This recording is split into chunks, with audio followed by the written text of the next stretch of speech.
You're stronger now than you ever been. You gotta leave now, it's time to catch the wind. You will climb up high and look through the clouds.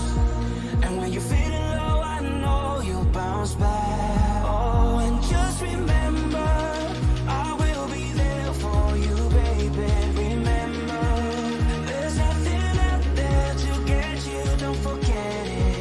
When life throws lemons, just call me.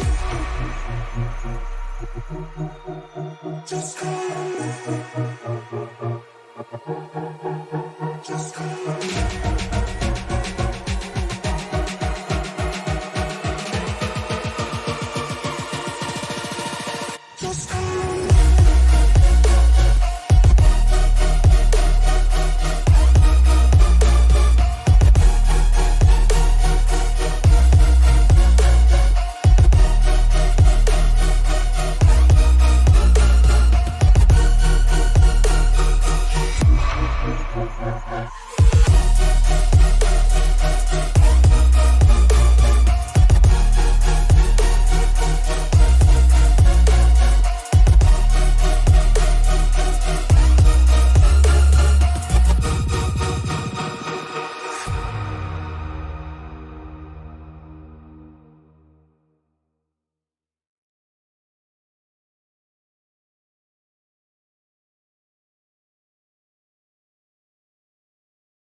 Good evening, everybody. This is the Esports Broadcasting Network. We are live from Las Vegas Motor Speedway. I am your host tonight, Angel Santiago, joined by my co-commentator here, Scott Posnancy. Scott, how are we doing today? Angel, I am great. It's another great Wednesday. I'm excited for another great race. How are you doing? Man, I'm doing fantastic myself. I'm excited for this race, man. Las Vegas is one of my favorite tracks, to be honest with you. You get such good racing here. You know, if we're going to be honest, I'm just going to throw it out there. Las Vegas is my favorite track, especially some of the night racing that this track can produce. Just it's perfect multi-groove racing. I haven't seen a race here on iRacing in these new cars yet, so I am excited to see what that looks like. But it is going to be a blast, and I can't wait. Man, yeah, you said it best. We're gonna go ahead and give all of our fans their national anthem. I know we missed it last week, so sorry about that, everybody. But we're on time. We're good to go today. Let's get our national anthem started.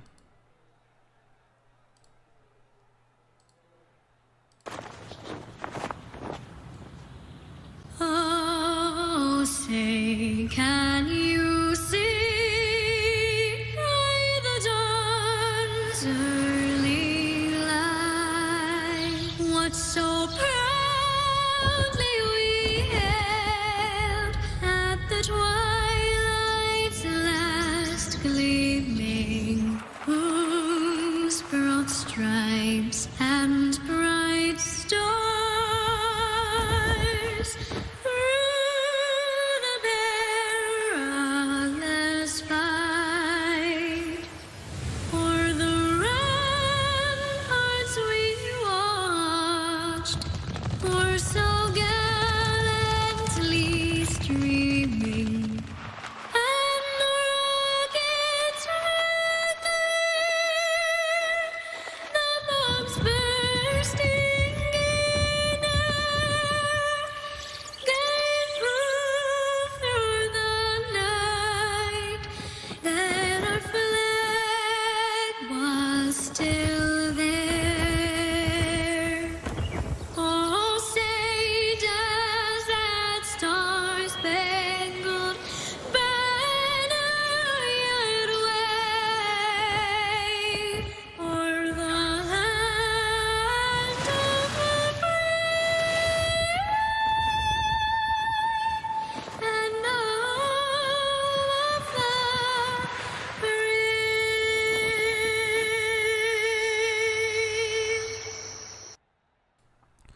Oh, Scott, as always, how beautiful of a national anthem we get. Oh, you absolutely have to love it. It's one of my favorite traditions in sports, especially in NASCAR.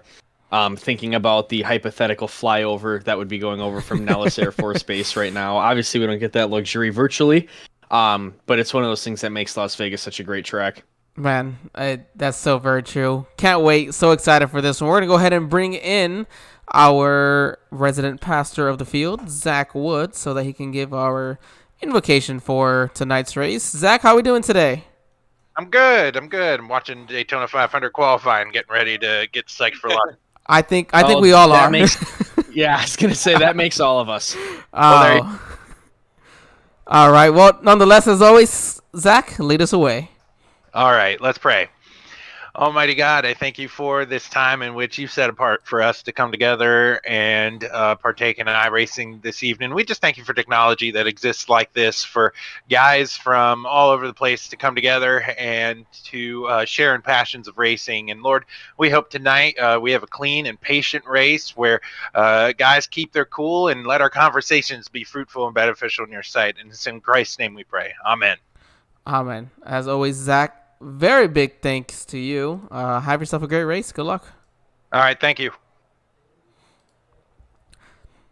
All right, ladies and gentlemen, that was Zach Woods, of course, our pastor here today, and giving our race leading invocation. We do have a little bit of a special surprise for everybody. We're going to go ahead and wait for the cars to begin to grid. We got just about 10-15 seconds until they get started there. We'll go over the race info real quick while we're at it here, and eventually I will stop putting that one word there that is not correct and save it correctly.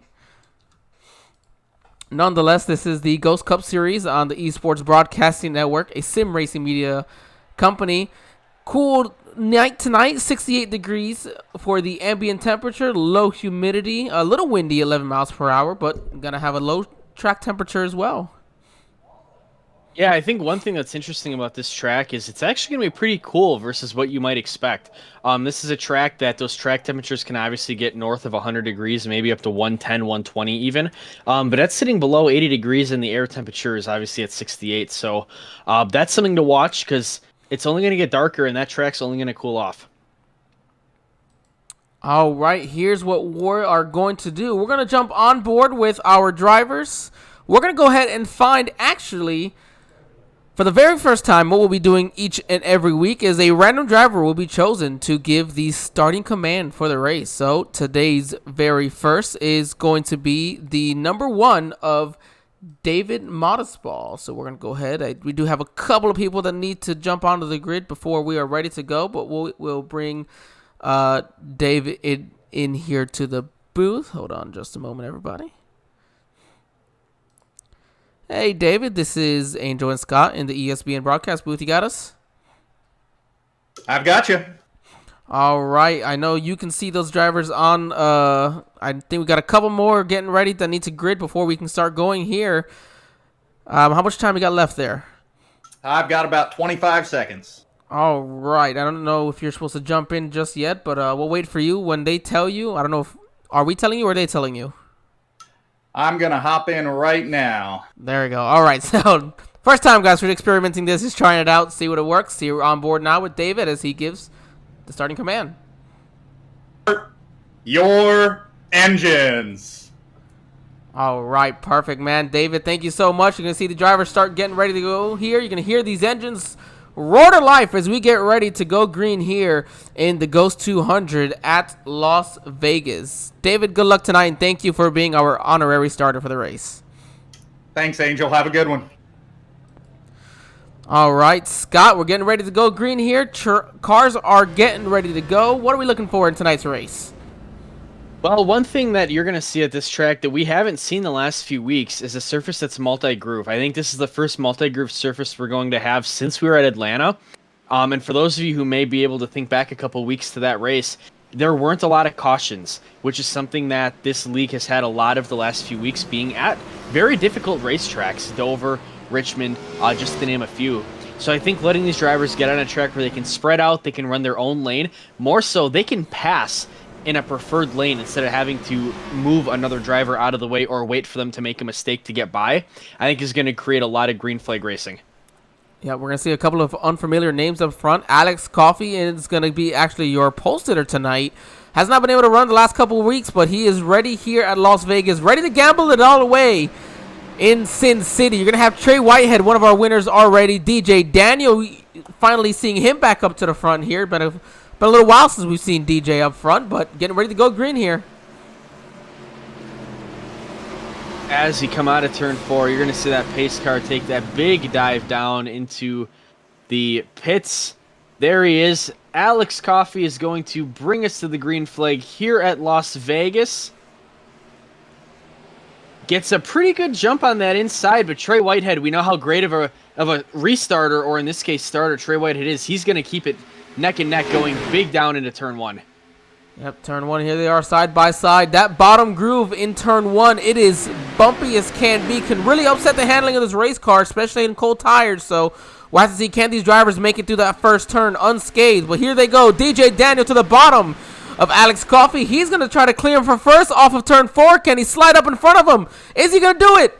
He does. He'll slide up right in front of Alex, and DJ Daniel's going to lead lap 1 here for the Ghost 200 at Las Vegas. Angel, if you look further back in the field on some of these camera shots, you can see these drivers staying side by side, or in some cases even running 3 wide. Oh, we got one sideways. And sideways. Oh, and there it is. There it goes. Multiple drivers. You're going to see the 2 of Alfred Denny hard into the inside wall. Well, Angel, that did not take long. No, and it's unfortunate. The 0-0, you saw him get sideways. We're going to go jump on board with him and see exactly what may have happened to him. That was a 0-0 of Vernon Reese. And Angel, this might have just been what you said earlier, just the car getting upset going down into turn 1. Very bumpy in there, a surface that could use some... Did he have a little help there? He might have. It looked like a little bit of netcode from that car on the inside. I'm struggling to see what number that is. That is the 36. He's already sideways. Yeah, we're not backing up just a little bit. He goes a little high, gets into the marbles. As he comes down, he gets into another car. Can't tell who that is. Almost has it saved, and then loses it on the backstretch. He's going to go hard into the inside wall. Alfred Denny, heavy contact to the inside wall. Those would be your 2 drivers with the biggest amount of damage in this one. Yeah, and that looked like the 97 of Brock Salvati. Difficult number font to look at from there, and it looked like there may have been a little bit of netcode involved in that. But otherwise, like you said, already sideways before the contact, and that may have just been what you had mentioned the lap earlier, Angel, just how upsetting that turn 1 and turn 2 can be to these cars on that rough pavement. Yeah, it is. It doesn't really take much, so we're gonna have to see these drivers get used to this. Maybe give it a couple of laps, let these tires warm up, and really get some time on the racetrack here around some of the other drivers as well. It's interesting, Angel, because one of my shining moments in my amateur iRacing career was actually winning one of the open Sunday night Cup Series races where they run the 50% of the Cup schedule at Las Vegas, and I actually ended up winning the session I was in. And one thing that you saw in that session, being 134 laps, was drivers committing to running on the outside wall, knowing that they were limited on tires and how competitive that race is going to be. And it makes me wonder if and when we're going to see some of those drivers take that same strategy and look more to that outside lane to avoid those bumps and to avoid wearing those tires down, especially if we get long green flag runs. Yeah, that's it's going to be key, and you are correct. That was the 97 of Brock Salvati. You see the front end of that car now. Dropping to the back, it looks like here. Not exactly sure why. I wonder if he's getting hit with the EOL. Hoping Greg can jump in at some point and clarify that for us, but that would be my guess. Man, I couldn't see why it would be his fault. I mean... Well, if there was netcode involved... That is, yeah. Nonetheless, we'll go ahead and let these drivers continue to roll through. We appreciate everybody watching online with us, as always. So very grateful. You guys are the reason we are out here, the reason why these drivers want to go out there and have fun, put on a show for their friends, their family, and just any random driver out there. So I know, as always, we have...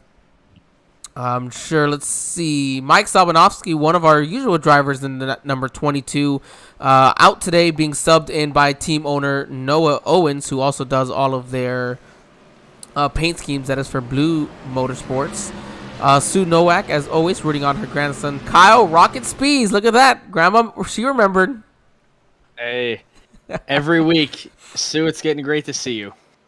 Man, fantastic. I love that she remembered that. That's something I wasn't sure, Kyle Rocket Fantastic. Spees, I love it. All right, well, Get that DJ. from 00. All right, there goes Greg, letting us know that the caution was on the 00, Vernon Reese.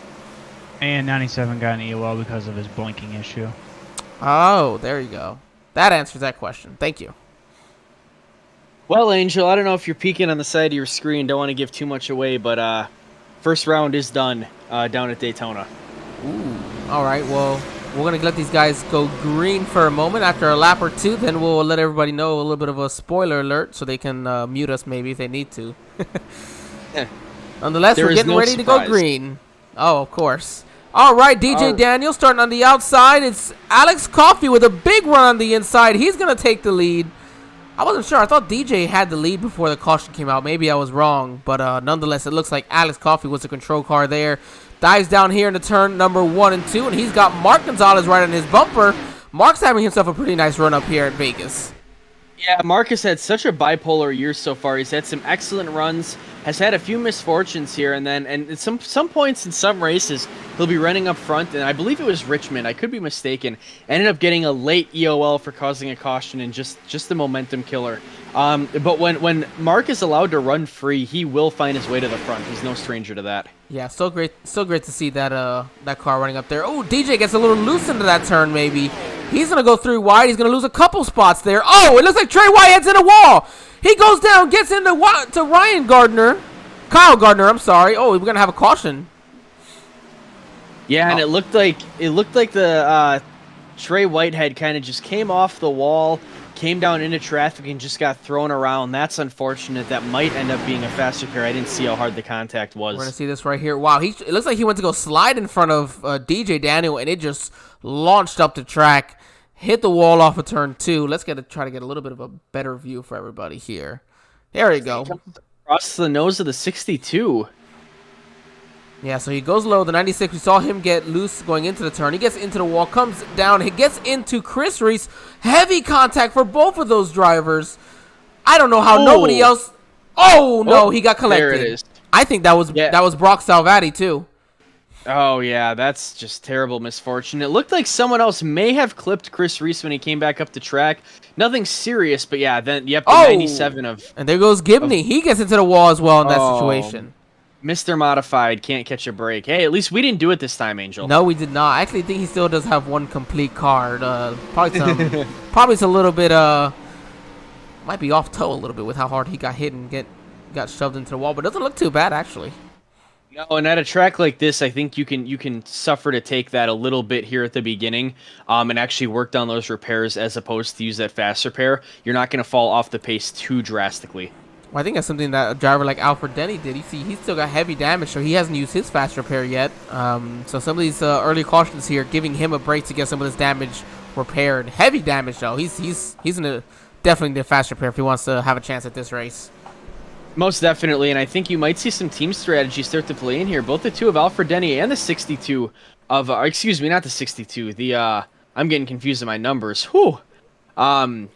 The Kevin Gibney, the 63, excuse me, both coming down pit road. At the same time repairing that damage, not using the fast repair, and like I mentioned, both of those guys' teammates may be able to see if they can work together to kind of compensate for their damage.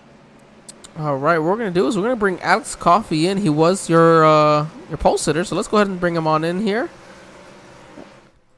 Alex, this is Angel and Scott in the ESBN broadcast booth. You got us? Yes, sir. I got you. All right, well, you're newcomer to the league. Haven't had a chance to make the other couple races. You're here today and getting the pole and leading some laps. What's the plan for you in your debut in the Ghost Cup Series? I like Vegas. It's one of my favorite mile and a halves besides Atlanta, so hopefully I have a good run. I don't know none of these guys too well, so I'm not sure how they drive, their driving style and all that, so it'll be a learning curve on learning all that type of stuff. Well, I think there's no better way to learn than have them in your rearview mirror. See, you're going side by side here. Good luck. You got some Hunger Cats behind you, some fast guys, but clearly you're pretty fast if you're running up there. So good luck, Alex. We'll see if we're not talking to you here at the end of this one. Yes, sir. I appreciate it. All right, ladies and gentlemen, your pole sitter and current leader, Alex Coffey, in that number 18 Toyota Camry, getting ready to go green here once again. Coffey's going to choose that inside. I'd say that's definitely the better option. Seemed to have gotten off pretty good that last time around. And then Mark Gonzalez will restart in that second position. Nice jump for him. And there's Wes Fuller in third as well. Yeah, and I like you said, Angel, I think that inside lane is going to be the preferred way to go. Good call by the 18 of Alex Coffey right there. Before we get ready to go green, let's, if you don't want the spoilers, go ahead and mute us right now. But Angel, to no surprise, at the end of round 1, your Hendrick cars are actually sitting 1 through 4. Oh, well, of course. Probably like a tenth and a half, isn't it? Yes, that's all you need to know right now. So. Oh, my goodness. Any surprises in that top 12? Not that I saw at the moment, but I guess we'll see what happens moving forward. So. All right. Pace car dives down pit lane, getting ready to go green flag racing once again. They hit that restart zone. There goes Alex Coffey. He's going to stay pretty close. Looks like Mark Gonzalez got a really good restart. Yeah, Mark Gonzalez really controlling that outside lane, something we haven't seen outside of that first restart from Trey Whitehead, running really close. Look at those first three lanes really getting down there, trying to cut off that arrow going into the corner, and it looks like it's going to pay off. Mark Gonzalez got a great run coming off it too. Well, Kyle Rocket Speeds, he's all over the back bumper of Mark Gonzalez, trying to give him that shove. Problem is 3 and 4, that preferred lane is going to be right there at the bottom. Oh, Mark a little high off of the turn. Can he lead it coming across the line? Give it to Mark Gonzalez. He'll lead lap 12. And that is exactly what you need, just enough momentum on the outside to really upset those guys on the inside and assert your dominance, and it's only a matter of time until you get out in front, and there's Mark right out in front, almost clipping the wall. Wow, and here comes Kyle Speeds. He's got a big run. He said, I'll help you. I helped you get the lead. I'm here to take it back from you. He gets past the 18 of Alex Coffey. He's up here in the second position. No surprise there. Alex now under the clutches of Wes Fuller at number 35, and a hungry DJ Daniel thought about going 3 wide probably there. Oh, and it looks like Kyle Speeds is going to get left out to dry. They're 3 wide going through turn 2. It's going to be tight. Oh, wow. What great driving there by them. They're 3 wide again going here into turn 3. And Wes Fuller making great moves on that inside, able to maneuver the 36 of Speeds without any contact. But again, the person benefiting the most is that 24 Mark Gonzalez. You can see he's kind of starting to push a lead. Yeah, he's going to enjoy this lead right now as they stay 3 wide. It's Kyle Speeds. DJ down in the bottom. He's going to get a little bit loose. He has to back off. Then you have the number 17 of John Curtis, also new to the league this season. It's hungry up front right now, though. Alex Coffey all over the back bumper of Mark Gonzalez. He'll peak high here, try to get a good run off of turn 4, down the front stretch, and hopefully grab that lead going into 1. Yeah, and this is what we were talking about earlier, Angel. You're going to see some of these drivers start to get those other lanes to work instead of just running that white line at the bottom of the racetrack. See where they can make it work as those tires start to set in and really try to attack these leaders instead of just following them like you traditionally would do on a 1.5 miles like this. You're going to see we got a bit of a front pack kind of breakaway from the rest of them. I'm going to say that looks like it's, is that 17th? Yeah, 17th onto the front here. So top 17 cars within about 2 seconds of each other. I mean, this is a close battle we have here. Really, it's just trying to see where can he take advantage of somebody's misfortunes, maybe in not being able to get around a slower car in front of them. Yeah, and you're seeing that second and third line of Alex Coffey and John Curtis almost forcing the 24 Mark Gonzalez to run his not preferred line to keep them from getting around him on that outside. You're seeing Mark Gonzalez have to go up a lane or 2 and stay in front of that 18 because that outside lane was getting ready to blow past him. Well, you're going to see as these tires wear out, it's going to be easier for these drivers to run that high side, really just carry as much momentum as possible. You don't want to go too high, though. If you look closely in these corners, and I hope you guys can see it now. Oh, and we got our third caution of the day here. Mark Gonzalez is going to enjoy that lead because I'll tell you right now, he had company all over his back bumper, so that for him came at the right time. Oh, we're 3 wide. Oh, Trey Whitehead coming off of the apron, comes in, gets into Nicholas Panico. Chris Reese involved. Wow, Gibney, what a close job there. I don't know how he didn't get into him. Man, and this is just unfortunate night for Trey Whitehead and Chris Reese. Just both of them cannot catch a break. This time Gibney catching a break, but that beautiful solo cup scheme of Nicholas Panico not able to hold on to it, taking the spin in turn 1. We're going to jump on board with our old buddy here, Mr. Modified. If it'll. Oh man, I'm gonna have to change my my shorts after watching this. You might need to. Let's see. Oh, come on. Let's change here now. Whew. Oh boy. Yeah, That'll make your heart stop. That will make your heart stop. Absolutely. All right, leaders. Nobody's coming down pit lane. I think anybody maybe 15th on back. You see our first taker here. We'll have to see who it is. That is Dylan McDonald was last week's winner. Decided not to. Just kidding. And you see those cars that were caught up in that or already trying to service some damage. Chris Reese, one of them for sure. It looks like, is that the 65 of Nathan Estep leading the back of those cars down the 00 as well? Chris Reese coming behind him. A lot of these cars looking to just service damage or further back in the pack. Might be trying to potentially short pit and not have to pit at the end of the stage. Yeah, that could also work there. We're going to go back up here to your leaders. So Mark Gonzalez is in fact still your leader. We had the top 28 cars did not come down pit lane that last time around. So right now you're looking at about 9 cars that came on the pit lane there. This might be a little premature, Angel, but does it look to you like the 24-hour Mark Gonzalez is basically saying he wants that outside lane? I don't know. We'll have to see. We will have to see. I think he's just following the pace car. It did work out for him though on the outside. It looks like a mean joke the rest of the field is playing on him, sitting back on pit inside. He's got DJ Daniel starting outside front row or in the second row there. I actually wouldn't mind having DJ behind me.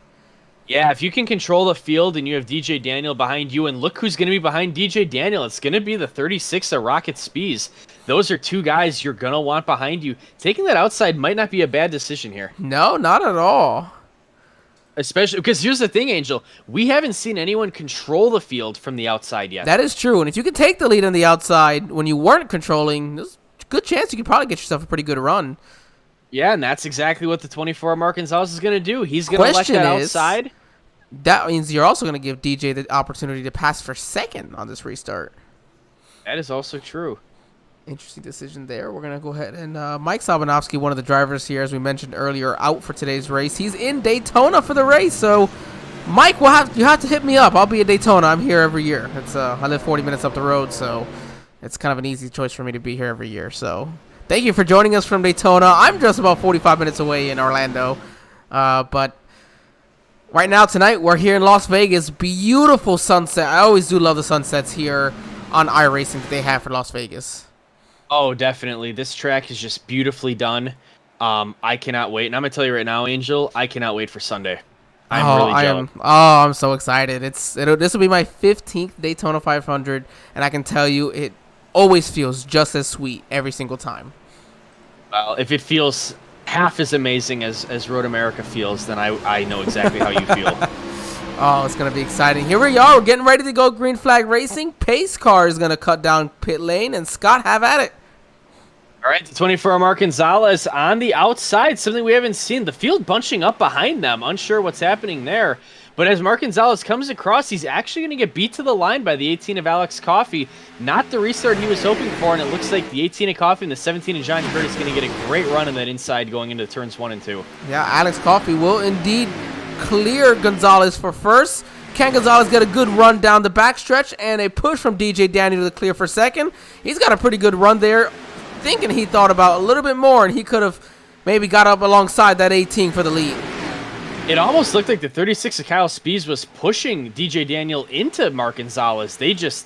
Those 3 were so aggressive, and I see Mark Gonzalez diving down to the inside, trying to go high. I still think that outside is the preferred lane at this point in the run, but obviously you need to make sure that you stay side by side with Alex Coffey so he doesn't get a chance to come up and block that run. Now he's not going to be able to. He's loose off of turn 2. Here comes Mark Gonzalez. DJ is going to take him 3 wide here into turn number 3. And they're going to be 3 wide going in, and the 36 of Alex Spees just sitting behind, waiting to see where his opening is. They are going to maintain 3 wide as they come to the line, but the 24 of Mark Gonzalez is going to be your new leader, and Kyle Spees is going to now fall 3 wide into that pack. This is the driving that I told you these guys are capable of. They had a rough start for the first couple of races, but here it is, 3 wide consistently for almost an entire lap for some of these drivers, making it look easy and putting on a show for the fans. Man, I'm loving this. Absolutely, Angel, and like I said, this is a track that you can run that multi-group, you can run it comfortably, and I, coming into tonight, was so reminiscent of how our Atlanta race went earlier this season. I knew we were going to see some close battles and a lot of green flag racing, and now they are not disappointing. I say right now, DJ Daniels, the big man, losing. He was getting ready to take him 3 wide for the lead, and he is dropping right now in 4th. Can he clear Wes Fuller for 5th? Oh, he's going to fit his way in there. And you see the 36 of Spees still holding that second place position. He's going to look inside, see if he can maybe get a run on the 24 of Mark Gonzalez. But Mark Gonzalez and DJ Daniel almost running to the wall at this point. Yeah, I mean, you know, get this far into the run, they're really starting to struggle with some of this tire wear. I mean, they should, I think, it's 6 total tire sets they get, including that starting set, as they're closing in on Alfred Denny, one of our lap cars involved in one of those earlier incidents. I don't think he expected us to go green here. He'll be hoping for a caution here soon as we get close to that stage break. He's going to move all the way to the outside, try to get out of the way of the leaders. Yeah, and at this point, Angel, I wouldn't worry too much about going a lap down. You still have both stage breaks, and you know there's going to be that natural element of cautions in there. Obviously, no one wants to go laps down, but at a track like this, no real reason to panic at this point. That much is true. That much is true. Cannot disagree there. Your stages today, just for those who are wondering, will be at laps 40 and at lap 80. So we got about 15 more laps to go in this stage. DJ Daniel making his way back up to the front here, doing it on the inside where he seemed to be struggling earlier. Really starting to make it work now this late into a run. Yeah, and if you look a little bit further back than that top 3 or 4, you've got a lot of drivers that are familiar to being up front. The 35 of Wes Fuller, the 6 of Chris Wheeler, the 31 of Brock Whitehead having himself a good run. Brock, usually the type of driver who's going to run near the front, hasn't had a lot of great luck the last few weeks, but really holding his own this time. And then the 4 of Daniel Miglin behind him. The 17 of John Curtis has been kind of all over the place. Still holding that top 10, but we've seen him as high as the lead and now back here at this point. Yeah, these guys are all over the place right now. Look at how close these drivers are racing. You could never tell this is the same group of drivers that we've had maybe some of these last couple weeks. And I'm not trying to say that in a bad way, because I've known so many of these drivers. I know most of them before the season even started. I know their capabilities. That's why I signed up as soon as Christopher Hupka, who we are missing out tonight, did have to work, unfortunately. Well, as soon as he said, I'm having SRM broadcast this, I told the guys that I am broadcasting this league. I want it. And it's because I knew it was capable. And this is what they're capable of. Running 2-3 wide consistently. You know, you're going to have a couple mistakes here and there. That is, of course, the nature of racing as a whole. As we're side by side once again for the lead, it's Kyle Rocket Speeds looking under Mark Gonzalez. Well, I'll tell you, Angel, one thing that's interesting about this league is, you know, if you've watched the last few weeks, you may think, man, there have been a lot of cautions. But I want you to think about the tracks they've been at. You go to places like Richmond and Dover and Pocono. That's a tough 3-race, you know, schedule right there. Now you let them be a little bit more free at a mile and a half like Las Vegas. You're going to see them put on the talent that they actually have and not be bogged down by those tracks that, even in real life, are very difficult for professionals to run. Yeah, this is not an easy track, but it is some of the best racing that we get to experience, especially here in iRacing. That's why it's some of our favorites here. As you see them still side by side, that's the 16 of Wally Babb with TJ Roberts under him. Right in front of them, it's the boss man, Jonathan Leach. He's the guy that said, hey, I want to broadcast this league. And he's like, fine by me, I can run it finally. And then Zach Woods, of course, our resident pastor here. Oh, almost contact right in front of them. Looked like that was the 21 of Jeffrey Vickery and Dylan Mcdonald, one of our winners. He's got a special paint scheme. He's really excited for the throwback race at Rockingham later this year. It'll be one of my favorites. Not going to give it up to everybody just yet, but definitely one of my favorites. I'm excited. I love throwback races. I love throwback paint schemes, and that cannot come fast enough. Yeah, especially at Rockingham, man. That's also one of my favorite tracks. I think we got into it there in one of our leagues, didn't we? I think we did. Yeah. Rockingham not my friend, but you know what? You had a good race that day until we wrecked each other. That's true. You know what? That sounds like most races I run. I mean, 4 wide! 4 wide right there. My Wow. goodness, and look at this. Like nothing. These guys are using every bit of this racetrack. Scott, I'm loving this. This is a blast. Angel, and you got to see just the level of trust that you have in the drivers around you, and you see guys starting to dip down in that apron, going through the tri-oval, and coming back up the track, knowing they're going to have room. It is so incredible to watch. If you've ever been in a cockpit of one of these cars in iRacing, you can't see the driver next to you. It's all trust and faith that they're we're a wrecking! huge wreck. Oh, we got one upside down. Multiple cars everywhere. That is the 21 of Jeffrey Vickery upside down. It looked like he was the one who started that pileup. Interesting to see what happened to him that led to that point. Oh, I see it there. Looks like he just came off the wall and then got helped around by the 14 of Christian Roos. No fault on Christian Roos there. The 21 just coming off the wall and nowhere for the 14 to go. Oh, there it is. Oh, 85 had nowhere to go. 82 nowhere to go. You see Nathan 65. East step down on the apron there. 84 looks like he's got some decent contact. Heavy damage for a lot of these guys. Ooh, Definitely not what they were basically looking missing for. the entire rear end. Wow. That, 14's got engine damage. He's going to need That's his a fast meatball. repair. And for those of you guys that get a chance to watch and keep up on the social media for the Ghost Cup series, our resident pastor, Zach Wood, we're just going to call him the pastor. That'll be his new nickname. We're going to give out nicknames. He'll be the pastor. Him along with our good friend David Modestball, who gave our starting command for today's race. They actually do pre-race and post-race shows. Kind of quick little podcasts, just, before and after the races, kind of discussing what happened, the events that came out through the race, and also for the next one, just talking about who they think is going to win a race. And they haven't chose the winning driver yet, and they did choose Christian Roos, who was heavily involved in that context. So, and you see Trey Whitehead, I believe, that is him getting his lap back right there. Yes, indeed, and his. It looks like a pink. That's a pink car, right? Yeah, it's pink. Oh, thank you. Okay, here's thank you, Greg. Our race control here. What you got for us? No EOL. 38 net coded into the 21. Yes, the 21 came back across traffic, but as everybody that's a racer knows, once you tag that wall, it shoots you left. I went to his in car, and he was steering it right to try to stay out of traffic, but nothing you can do. So no penalty on this yellow. All right, I can agree with that. I like it. Well, Angel, want another update. Last one. All right, and remember, if you're watching, you don't want to hear, mute us right now. All right, so the front row is Hendrick once again, but they are not 1 through 4. Okay, so let's see. Larson and Bowman, or Bowman and Larson. I think one of those two will get it. Larson, Bowman were your front row. Woo! Look at that guess. William All right. Byron in 3rd. Eric Almirola 4th. Let's go, Eric. Awesome job for him. But that's Chase Elliott happy. does come 5th. Look at that, putting up that's something that we were talking about. It's been HMS 1, 2, 3, 4 really every year. It's just they come up with such a great single car qualifying package.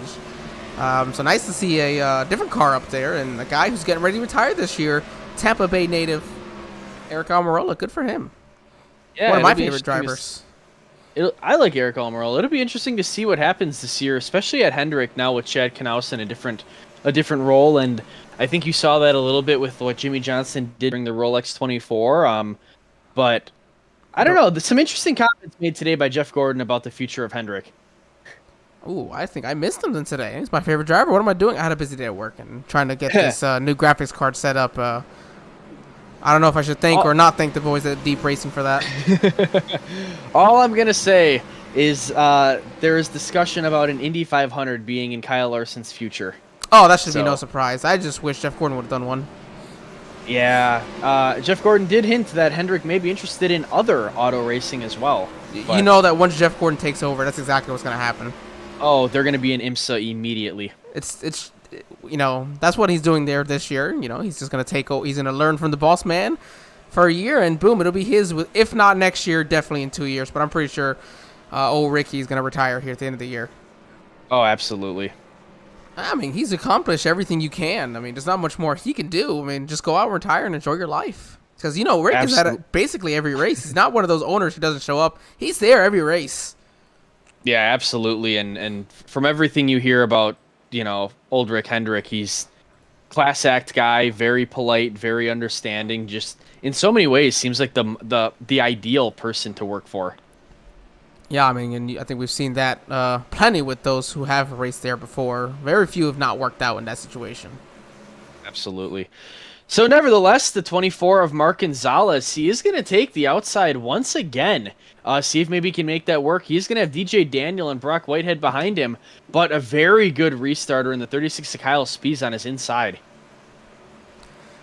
Yeah, I mean, Alex Coffey's been pretty good on his restarts, but here he is. He's going to put his trust once again in DJ Daniel. Right behind him, we got some aggressive drivers, quick ones, and Brock Whitehead, Daniel Miglin, and Wes Fuller behind.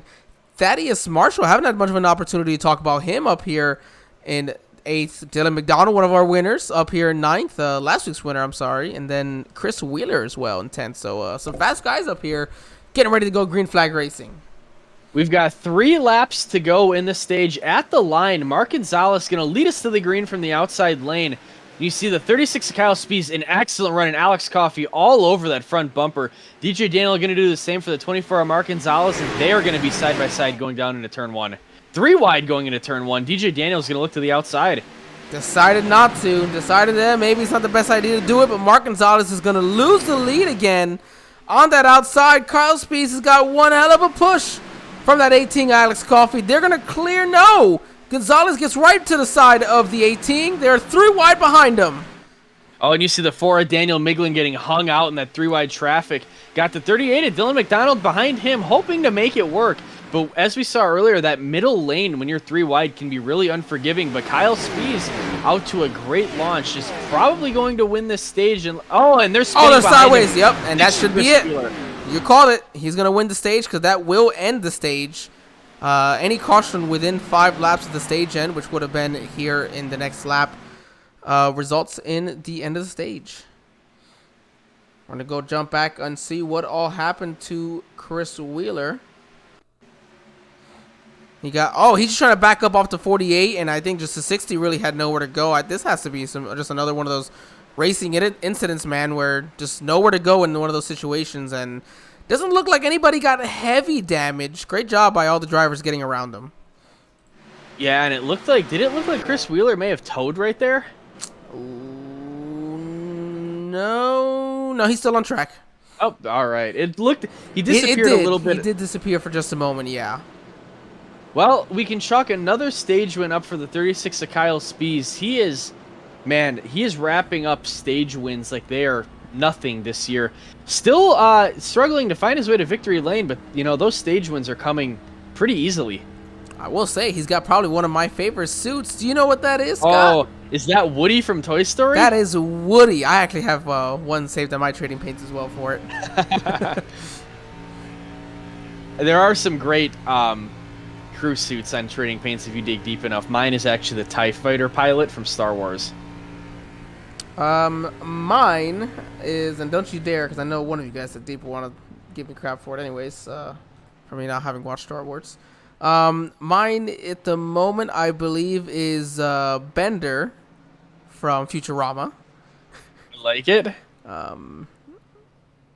Yeah, that's why I was so excited when you guys posted it. We actually had a couple 7 drivers who did not come down pit lane. Those are the drivers who actually pit on that last restart, just 5 laps to go. Really only had maybe 2 laps of green flag racing on those tires. It's Joseph David in first, Nathan Estep in second, Nicholas Panico making his way back up to the front. Not sure if, actually he's the biggest mover of the race right now, up 33 spots, having started back in last, 36.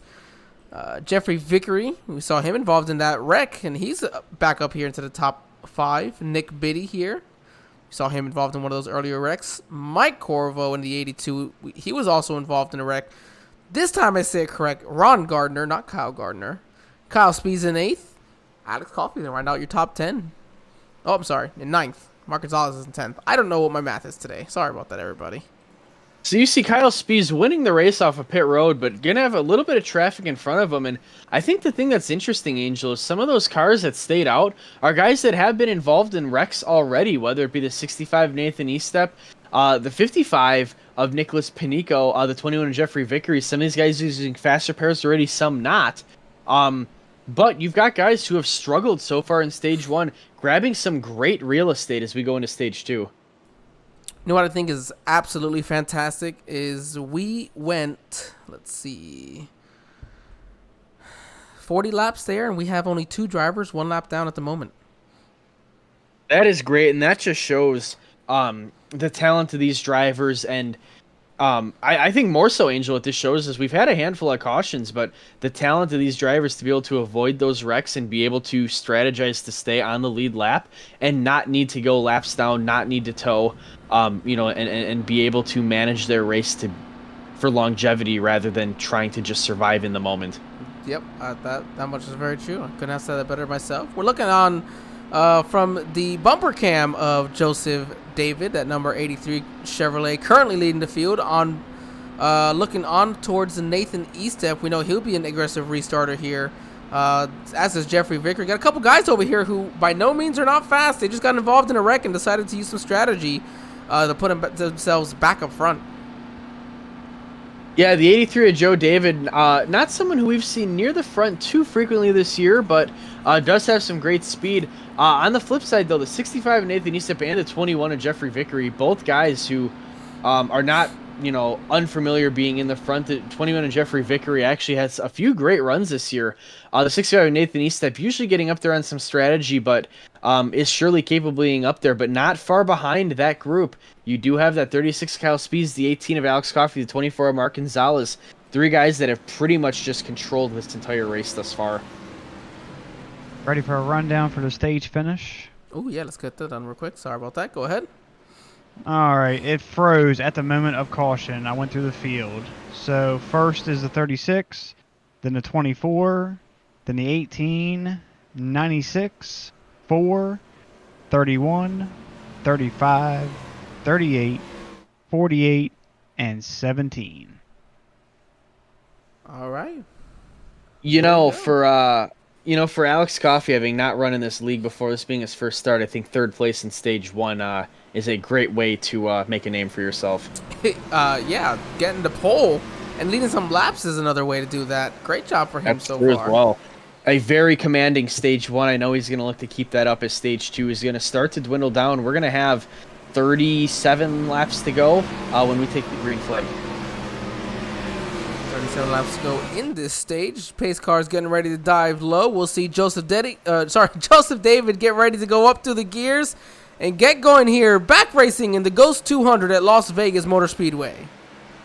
And Joe David going to get a great jump on that inside. It looks like the 65 of Nathan Estep not really able to keep up with them. Still side by side, but not as great of a restart we've seen from some of these other guys. The 21 of Jeffrey Vickery almost looked inside, but Nathan Estep really pinching that 83 down there, forcing him to go back to that inside lane. That is true, but I think Nathan's going to have a good enough run to go here. No, Joe's got a good run here into turn number 3. He's going to stay at the bottom there. Not going to have enough grip, though. Estep should be able to clear him and get the run, as they're going to be 3 wide almost right on behind him. And a new leader once again, the 65 of Nathan Estep, and it looked like Joe David was actually trying to run that middle lane in the corners, and like you said, just not enough grip that time around, and Nathan Estep easily able to pass him. But if you look behind, the 21 of Jeffrey Vickery now looking to the inside of the 83, and then you've got those stage 1 leaders, the 24 of Mark Gonzalez, the 36 of Kyle Spees, 18 of Alex Coffey, not waiting their turn either. They're going to start charging through that field. Yeah, are they ever? Look at Nick Biddy. He took him 3 wide and takes second away. Here comes Mark Gonzalez trying to make his way up to the field here. They're 3 wide. Mark Gonzalez, Kyle Spees, and Jeffrey Vickery down here into turn number 1. And there's the 18 of Alex Coffey taking him 3 wide as well. That'll settle back 2 wide. Oh, contact, Jeffrey Vickery. He gets up into the 18. The 4, Daniel Miglin's in it. I think everybody else makes it through. And there's the caution. It looked like most people made it through, but the caution, of course, is you saw 2 or 3 cars spinning down the backstretch. It's going to be interesting to see where specifically that one started. Was it the 18 and the 21? Yes, definitely the 18 and the 21. 21 looks like he just shoots up the racetrack off of turn number 2, I think that is. Gets into the 18. 18 gets into the wall, comes down. I mean, nothing the 18 could have done either there. You know, once that wall gets you, it'll just shoot you back onto the track. And everybody looks like they definitely made it through there. Yeah, and this is the second time tonight we've seen the 21 have that issue coming out of turn 2, just getting a little bit too wide coming out of that turn. Before it was the wall, this time it was the 18. But that's going to be something to watch as this race progresses. The aggressiveness and being able to drive it hard out of 2 without clipping that wall. Yeah, it's hard. You know, you're running hard. That's the whole point. You're not here just to lay it out, you know, or to lay around and not do anything. You got to get up there. You got to be aggressive with it. And we know Jeffrey Vickery's got the speed. Here, he'll just be looking for some consistent finishes as the season continues. Confirmed. It is on the 21. He owned up to it. All right, there you go. Jeffrey Vickery's going to own up to it and take the EOL to...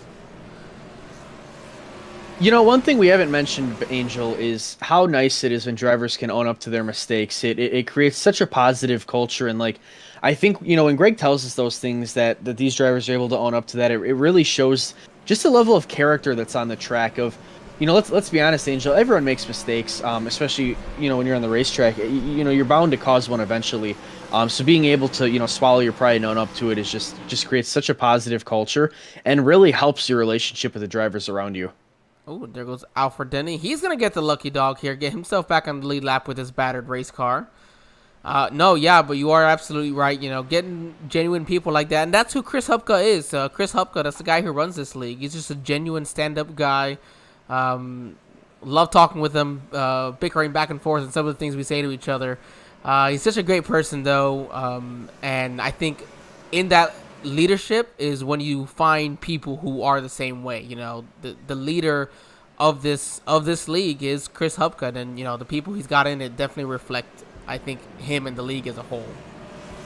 Most definitely, Angel. And I mean, attitudes are contagious, whether that's good or bad. And kind of like you said, Chris Hupka, very positive guy, very energetic, you know, very positive mindset towards this league. And that's contagious and attracts those same people that wanna put on great shows and want to give their all every single time they're on the track.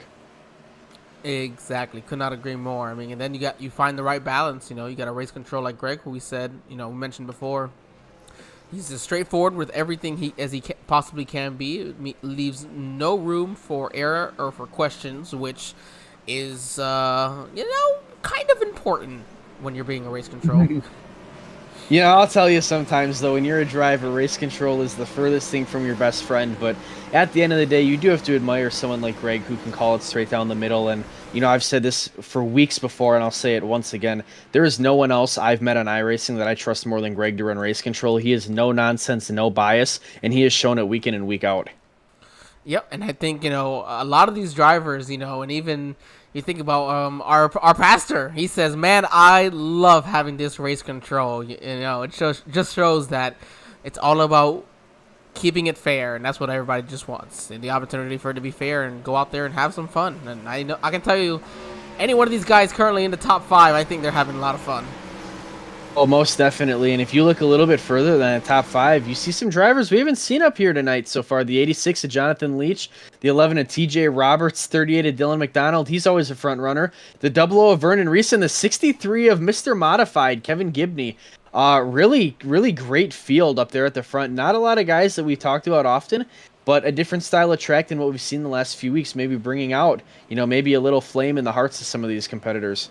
Yeah, I mean, and you mentioned it to start the season. We've had an interesting run of tracks, and I think Hupka, he made it a difficult start to the league, and I got to tell you, difficult start or not, you still got 36 drivers racing tonight, and that doesn't include Chris himself, who we know shows up week in, week out, just simply had to work today, nothing else he could do for that. So, I mean, it's exciting. You get so many of these drivers out there, and so I think, you know, again, I know these guys. I think every single driver in this field is capable of pulling off a victory at any point in time. And Las Vegas is one of those tracks that really benefits the drivers who really, really learn how to drive this track. And I just think everybody's doing it today. I agree 100%. And as these guys come down into turn 3 here, your leader Nathan Eastep choosing the inside lane. As we come to this restart, the 85 and Nick Beatty is going to be on his outside. We have seen the outside work a little bit here. I think the inside is the preferred lane, especially at this point. And he's going to have that 36 of Kyle Spees and the 96 of DJ Daniel right behind him. I think Nathan Eastep chose the right lane to restart in. I agree. This was where you wanted to be to get that right restart. Because exactly, you're gonna pull away. You got a great set of drivers behind you there. Let's see how this outside does. Not quite lined up. Neither is the inside. Here we are going green here. Nick Pitty actually did a great job restarting there with Nate Eastep, but didn't have the help from behind to stay next to him. Yeah, and you see the 36 of Kyle Spees almost all over that bumper. And now the 85 of Nick Biddy going to go all the way to that outside line. And wow, that inside just freight training right now. Mark Gonzalez is going to take over that outside lane. But those front 3 on the inside just getting a massive run. And here comes the 36 of Kyle Spees past the 65 Nathan Eastep. He's going to be your new leader, and DJ Daniel is going to press the issue into second as well. Well, we do remember that while only a couple of laps, Nathan does have some older tires compared to the rest of these guys, along with Nick Biddy there. So it's not a big difference, but at a track like this, every lap really does matter for your tires. Definitely, and I think it's early enough in the run that you are going to see enough of that difference. If we were 20 laps from now, I don't think it would be as significant. But, you know, having almost about 10 laps in those tires now, you are going to see that difference set in for a few laps. We are a third of the way into this race as well. 150 laps here tonight as Kyle Spees crosses the line. And we're going to go ahead and try to give you a rundown of the field. Of course, that's going to keep changing as these drivers keep taking themselves double file and 3 wide as they continue. So Kyle Spees is currently your leader from the beautiful state of Illinois. Then you got Nathan Eastep from Buffalo, New York in that number 65 car. DJ Daniel right to his inside as they battle side by side for second from Bassett, Virginia. TJ Roberts making his way up to the field, as you had mentioned, from Kaufman, Texas. Mark Gonzalez rounding out your top 5 in his Ford. Dylan McDonald, last week's winner from Fort Wayne, Indiana. And the boss man, Jonathan Leach, making his pass to the inside. He's from Louisiana. Brock Whitehead is in 8th place. Just put down actually the fastest lap of anybody here today. Before you move on, Angel, I got to throw the public service announcement out there. Cone lives do matter in racing. Kristen Roos is going to be your 9th place driver, and then Nick Biddy over here in 10th from Dawsonport, Georgia. Noah Owens is in... Oh, sorry about that. Oh, no. Sorry about that. 22 of Noah Owens from Stanford, Kentucky. Next up, the 48 of Thaddeus Marshall from Lansing, Kansas. Not a name we've heard much this year. Our good friend, Mr. Modified, Kevin Gibney in the 63 from Revere, Massachusetts, a town you're familiar with.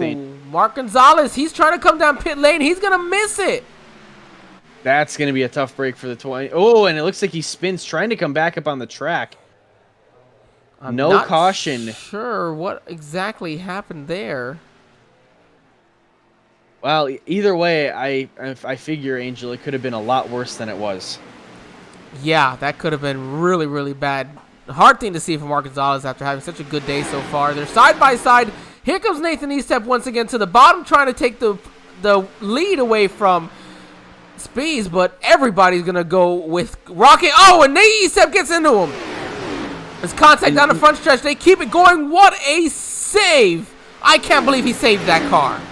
That was an excellent save by the 65 and Nathan Eastep. It looked like he and the 11 and TJ Roberts just went for the same real estate. And again, it happened. Oh, sorry about that. That COVID cough. I still can't get it to go away. The 11 and TJ Roberts just ends up winning that side of that real estate battle. But a phenomenal save by the 65 and 8 Eastep. He's going to lose some spots, but better than having a beat up race car.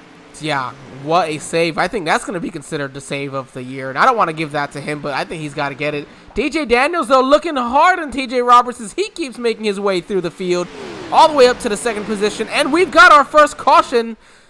Our first caution of this stage is what I really meant to say there. That was, Trey Whitehead. Oh, these guys are beating and banging right in front of him. Oh, my goodness. That is the 18 of Alex Coffey and the 99 of Wally Babb. Yeah, we were just talking about Wally Babb with one of our viewers here. Let me go ahead and find these guys, get a nice perfect view here of this action. It looks like the 18 is under the 99, and he's gonna get loose into him, bang into each other again. They're gonna almost save it. Oh, the 18 overcorrects. Hard damage for Wally Babb. You see the extensive damage as well for Trey Whitehead as he gets through here. Trey Whitehead just not having a great race tonight. Oh, Joe he's been David caught up gets into it. The 17, the 6. Oh, the 6 of Chris Wheeler. Oh, another guy caught up in another wreck. I think everybody else will make it through there. Wow. What a big-time wreck right there. A little surprising to see that happen. Kind of, you see Nick Biddy. He's one of those drivers that sustained some damage. Cole Martin sustained some damage earlier on. He's coming down pit lane. Chris Wheeler, the 17, we saw him around with contact with the 6. 18 is looking to come down pit lane. Wally Babb as well. Mike Corvo. David Modestball, Nicholas Panico. Alfred Denny's still somehow in the lead lap with that battered race car. 60 laps later, and he's still got in the lead lap. He's working, and let me tell you, this has been a race specifically for the 33 of Trey Whitehead, but there's some other guys, the 6 of Chris Wheeler, the 55 as well. It just seems like every caution, just wrong place, wrong time. And that seems to be the unfortunate situation, but that really will happen when you have 36 drivers out on track, and that's what's the fun part is. That's what's fun about having so many drivers out on track. You know, sometimes you get used to these 15, 20 car fields. You forget what it feels like, what the actual NASCAR drivers got to do with 40 cars out on the track. Yeah, and you got to remember these conditions that, you know, we race under, and I'll be honest, Angel, I was laying in bed last night thinking about iRacing because that's, you know, what anyone who spends time on iRacing does. Really how privileged we are to be on a simulation like this. It's so beautiful and it's so accurate to real life. But what I was thinking last night is, you know, we get things like pit speed monitors, you know, and spotters that we know we can rely on. These are luxuries that guys in real life may not have. They don't know their speed on pit road. They have to rely on their RPMs. And sometimes those headsets go out and they can't hear their spotter or their crew chief. So as intense as it is, I was just thinking just how crazy real life racing in, you know, the Cup Series like this might actually be versus what the luxury we have. Yeah, I mean, luxury is absolutely an understatement, and it's what makes it so good. And we have Greg, our race control, here. All right, we're going to give that one to the 99, Mr. Wally Babb. Ooh, interesting choice. Can you divulge on that a little bit there? I went back and watched the replay, and I forget who was under him, but he stayed on the bottom lane, and you just watched Wally. It looks like he was going for the bottom, but he went too far down. Oh, there you go. That answers the question for us. I used the seams on the racetrack, and I watched, see who crosses the seams, if everybody's wondering to know. Oh, there you go. That makes it pretty clear. Thank you for that, Greg. Appreciate it. We were just sitting up here trying to question what all was happening and how it happened. Angel, I just happened to pick up my phone, and one of my friends texted me a great meme that I thought that you and any of our viewers would appreciate, given the fact we're under caution at the moment. There are 3 certainties of life: death, taxes, and Hendrick Motorsports on the front row for the Daytona 500. Yeah, that's pretty accurate. That's how it's starting to feel. What is this, 8 years in a row now? Yeah, I think I've just lost track. I mean, Jeff Gordon's been retired for how long? And I don't even think he was the start of this. No. And Ricky Gonzalez in our YouTube chat, thank you for letting us know. Mark Gonzalez had to serve a penalty. That's why he was coming down pit lane. Luckily, did not lose a lap, though. He is still in the lead lap. However, all the way back in the 27th position, mired back there, as we should be coming to green with 18 laps to go left in this stage. Greg, was by chance, if you're listening, Greg, I know you probably muted yourself. Was that a penalty you gave to the 24, or was that something like, say, speeding on pit road that was right. by everything? I think it could have been, considering that we were just coming off of a restart. But we'll let him clarify that at one point if we remember to ask him.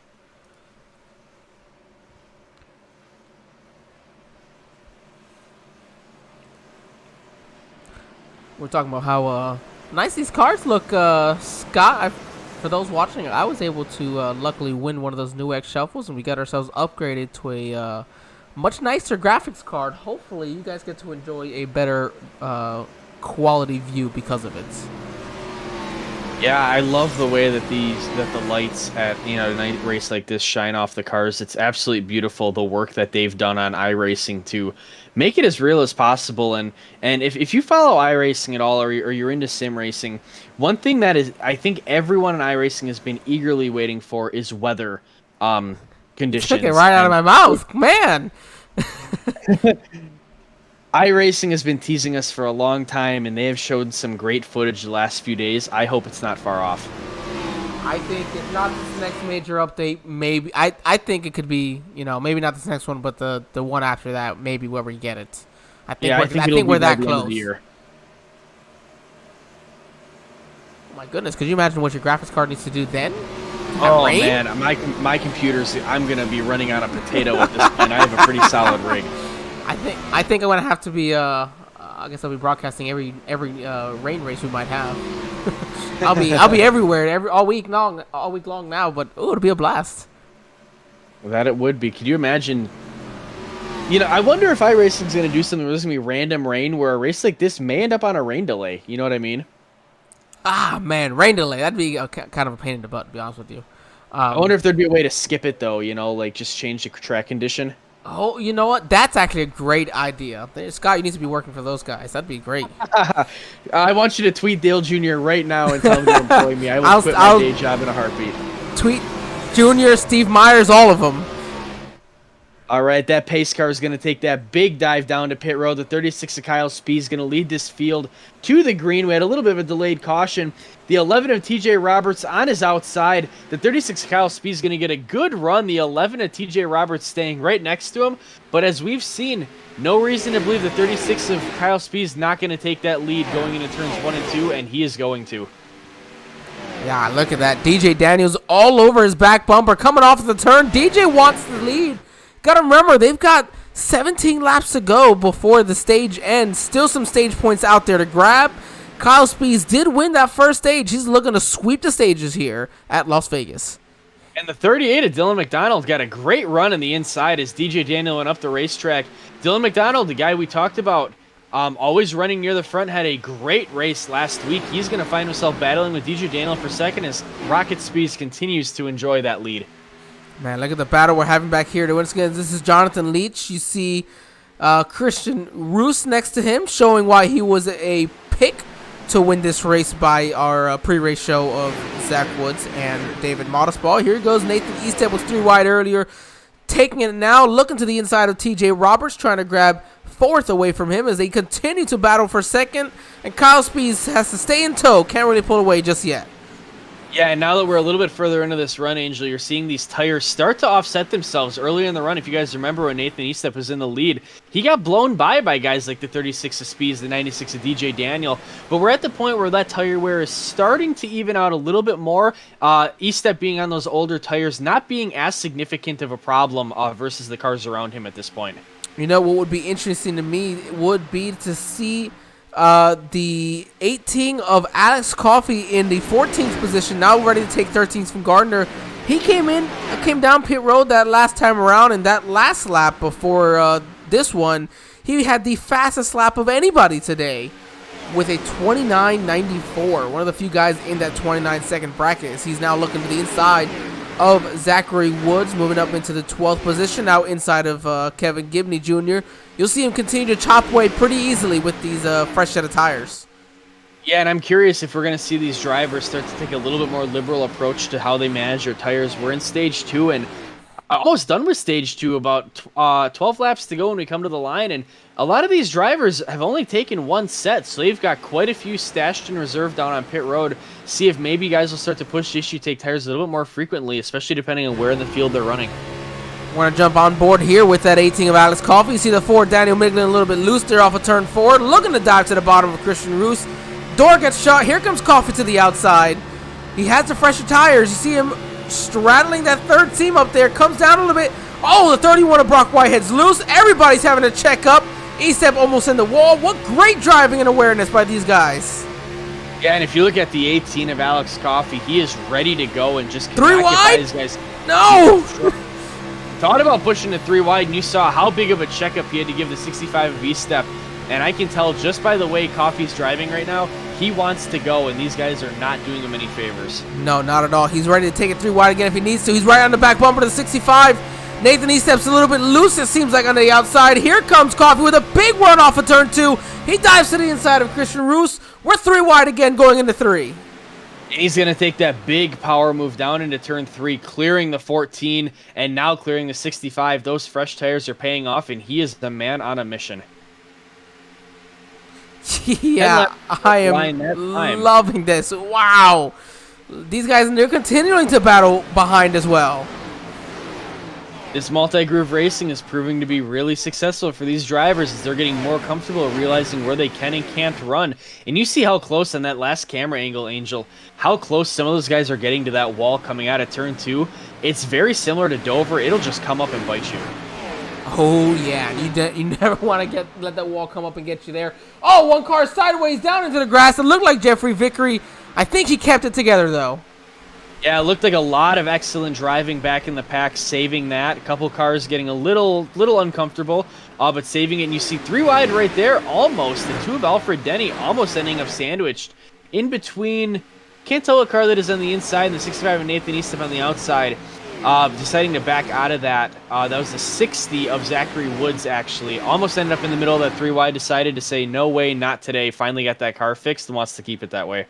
Great recovery so far for Alfred Denny in that number 2 Ford Mustang. I think, what is this brand again? Blackwater Suds? Blackwater Suds, a beautiful.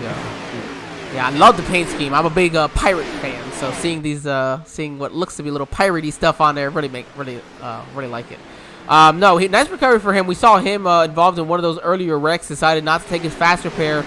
Went almost 2 laps down at one point. Got his lead lap back, and looks like he used that fast repair. Got fresh tires on that last restart on lap 59. So he's got about 10, 15 lap fresher tires. And those guys around him, you see him make an easy move around Zach Woods. So Al looking to make some stage points here. Yeah, he's looking to fight his way up there. He's still got to get past his teammate, the 65 of Nathan Eastep, to get up into that range. But he's on a mission with those fresh tires as well. And let me tell you, on a side note, Angel, that paint scheme makes me cringe. I am actually not a fan of Octopus, so seeing that just sends chills up my spine. Oh, Scott, you got to ruin everything. We're going to jump away from that paint scheme, though. We got a battle for the lead. Alex Coffey coming in on that last restart. Much fresher tires. He's going to blow through the field. He's now got the lead with 6 laps to go left in the stage. Looks like odds are going to be the guy to win this stage. Kyle Spees is going to try to hold on for second as it's DJ Daniel in third. Barack Whitehead in fourth. TJ Roberts is in fifth, but they are 3 wide for 7th behind them. Daniel Miglin, Christian Roos, and Mark Gonzalez. And they stay 3 wide. Here comes the 48 of Thaddeus Marshall. Oh, contact! It is worth noting as Mark Gonzalez is forced down the apron. He's going to safe come back up the track. It's worth noting at this point there are 5 laps left in the stage, so the next flag will end it. Man. The 18 of Alex Coffey is your leader. Those fresh tires seem to be paying off right now. What a save there from the number 24 of Mark Gonzalez. I don't know how he didn't wreck it. I don't know how he didn't take half the field with him, but wow, that's all I gotta say is wow. As Nathan Eastham moves into the top 10 along with Alfred Denny. John Curtis here in the 11th position. He's trying to make up some spots. He's also got some fresh tires. Yeah, behind him, the 60 of Zach Woods as well. Another guy trying to get some spots. Not as good of a run as the 17 of Curtis trying to attack that back bumper of the 65 of Nathan Eastep. And the caution is out. Ooh, you know what? There's a possibility that our lap countage is currently short, and that actually was the stage break right there. It is not, actually. I have my iRacing pulled up on the side. That was not lap 80. Not seeing anything that would have happened, so we'll have to wait on the official call.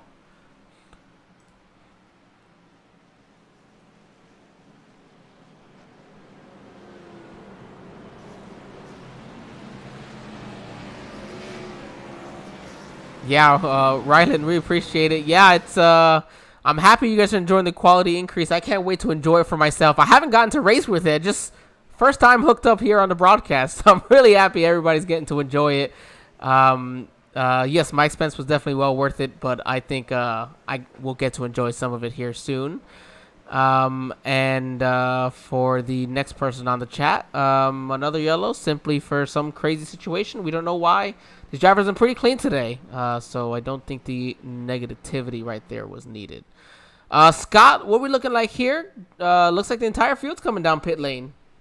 Yeah, and as you mentioned, this is going to be the end of the stage, so no reason for all these lead lap cars to come down, get something. One thing I'm noticing just by looking at this, did you notice, Angel, in your updated graphics card, the ambulance and the tow truck in the infield actually have lights on for this caution now? Oh, you know what? I absolutely did not notice that. You see the 18 pull off pit lane. He'll win the race off pit road. With Kyle Spees and Zach Woods making it out, Zach looked like he may have only had a 2-tire stop. Let's see if we can't see it. Maybe that, see the next time they come around. Oh, and there goes a cone. There goes Brock Whitehead. He'll take out the cone here. Oh. Cone run, my friend.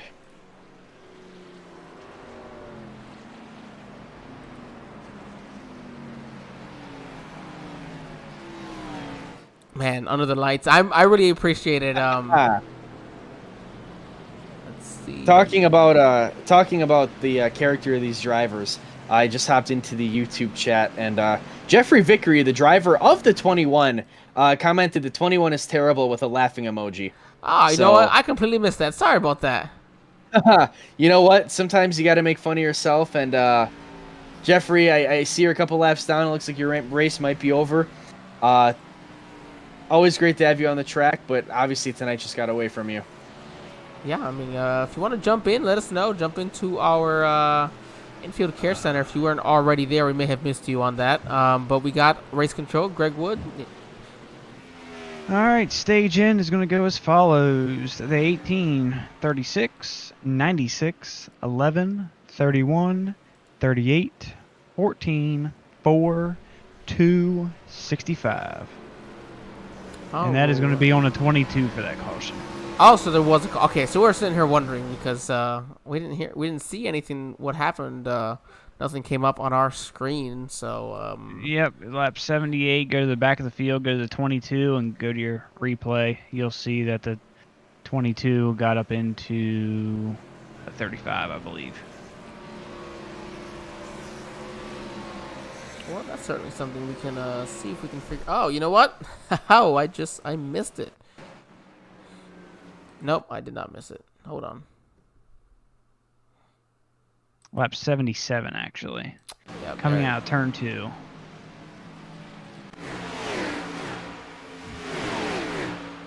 Let's see here. 22. This is Noah Owens covering for Mike Sabanowski, as we mentioned. It was currently in Daytona for the race. Oh, I see right there. Did he get loose off the turn? Almost looked like, and gave heavy contact there to Joe David. Unfortunate situation for them. So we did have a couple cars get a ton of damage right there.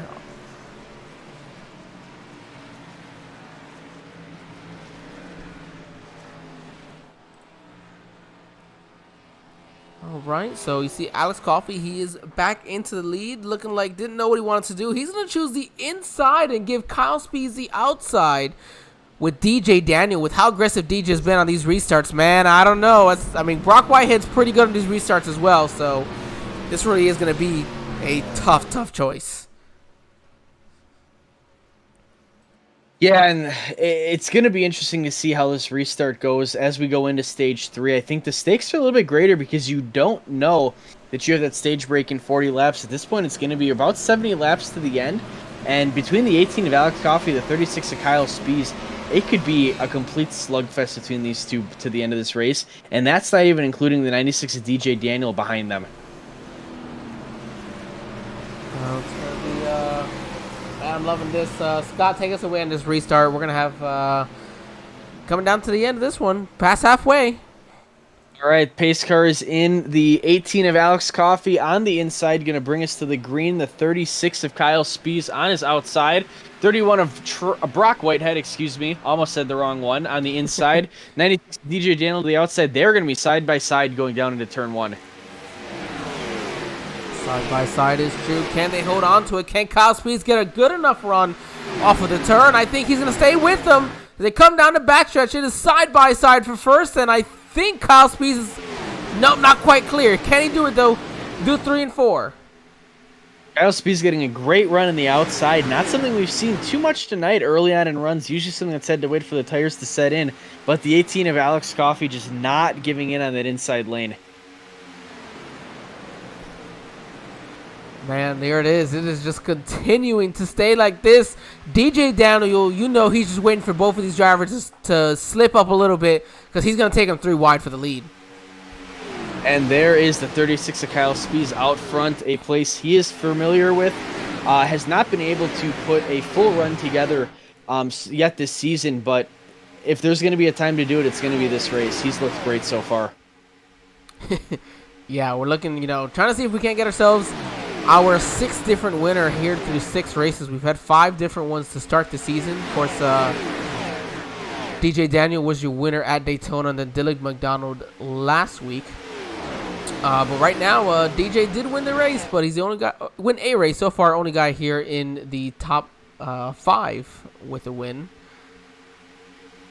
And looks like Brock Whitehead's got himself a pretty good run on his outside. He's gonna look to take 3rd away. And here comes Christian Roos right behind him, looking to go all the way to the high side. Cuts down, close. That was almost contact there with 17 of John Curtis. Yeah, and it looks like we might have a little bit of lap traffic start to play a factor here. We're going to see how much that ends up being a case. Not at all. Oh, and the caution's back out. One of the other boss men, Cliff Corvu. Let's see what exactly happened to him here. Oh, he gets down at the bottom, gets loose there off of turn 2. Oh, I don't know. Contact there. Oh, with the 35 of West Fuller. Trying to see maybe from a different angle. Hey, Angel. Yes. Zach, the 60, wants you to watch that from his in-car. All right, sounds good. Let's go ahead and jump on board with him. Let's see. Zach Woods. Oh, I can see where this is going to give us a pretty good view, Scott.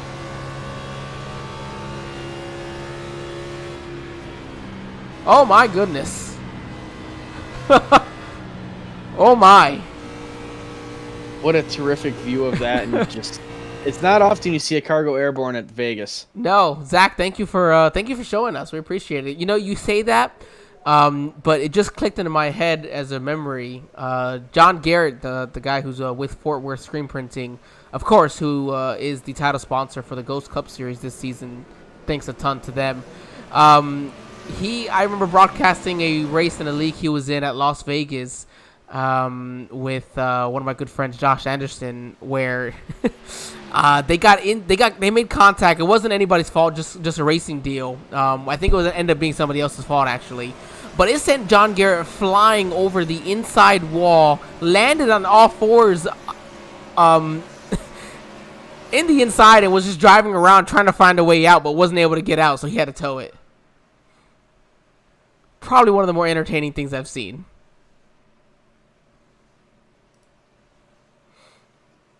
All right, well, getting, let's see here, lap 87. We should be going green once again around lap 89, which would give us about 62 laps to go before the end of this one. All right, we're going to give it to the 84. He did get loose, and he decided to merge right up in front of it, right into the guys. Got it. All right, that was Cliff Corvu with the penalty on that one. He's rocking our ESBN logos tonight. Thank you, as always, Cliff, one of the boss men here. He had a little bit different paint scheme the last couple weeks. I gave him a little bit of crap of having too plain of a paint scheme. I said, it's nice, but it's not, we're broadcasting it. You got to look real nice. So he went and switched his up. Angel, that's true. You know how picky we are in the booth about paint scheme. Every week it ends up being a discussion. Yeah, I mean, I do love paint schemes. Who do you have for our paint scheme of the day, you think? Ooh. You know, I'm going to throw out a different one here. I think I'm going to go with the 21 of Jeffrey Vickery. He's not on track at the moment, but he had, I don't know if you noticed, Angel, he had a nifty little scheme that had, it looked like dice being thrown on the side of his car, which obviously is always a nice fitting touch to Vegas. Yeah, I'm not able to see it right now, actually. We'll have to go back to a lap where he was still out on the racetrack. Of course, he mentioned he was done for the day, but looks like Jeffrey, you get to have the paint scheme of the day, thanks to Scott here at the Esports Broadcasting Network. Looking a little bit further than that, though, at one on track we can look at. I'm going to go with the 96 of DJ Daniel. This is a paint scheme he's run all season. Unmissable pink 96 car, but it for some reason it stands out so nice under the lights and in that pack. It's so recognizable, and you can see him coming a mile away. So, where else to be flashy and stand out from a crowd than in Vegas? Under the lights, absolutely. That's the best way to put it right there. We got to get DJ to do something about that number font, though.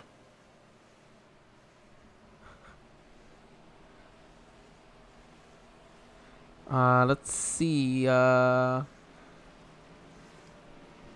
Josh. Hey, buddy. Josh is actually watching with us. Didn't realize. Thank you. That he said. He represented. That was a fun race. It was a fun league that we got to do. Chris, thank you. This 3070 Ti now, it really does. I'm feeling the difference more as I'm watching this race, and I'm really enjoying it. Well worth the money, I gotta say. I wasn't sure. I think about it. Scott, you can attest to that. I was going crazy in our chat, like, oh my god, what do I do? And then I said, all right, fine, I'll just buy it.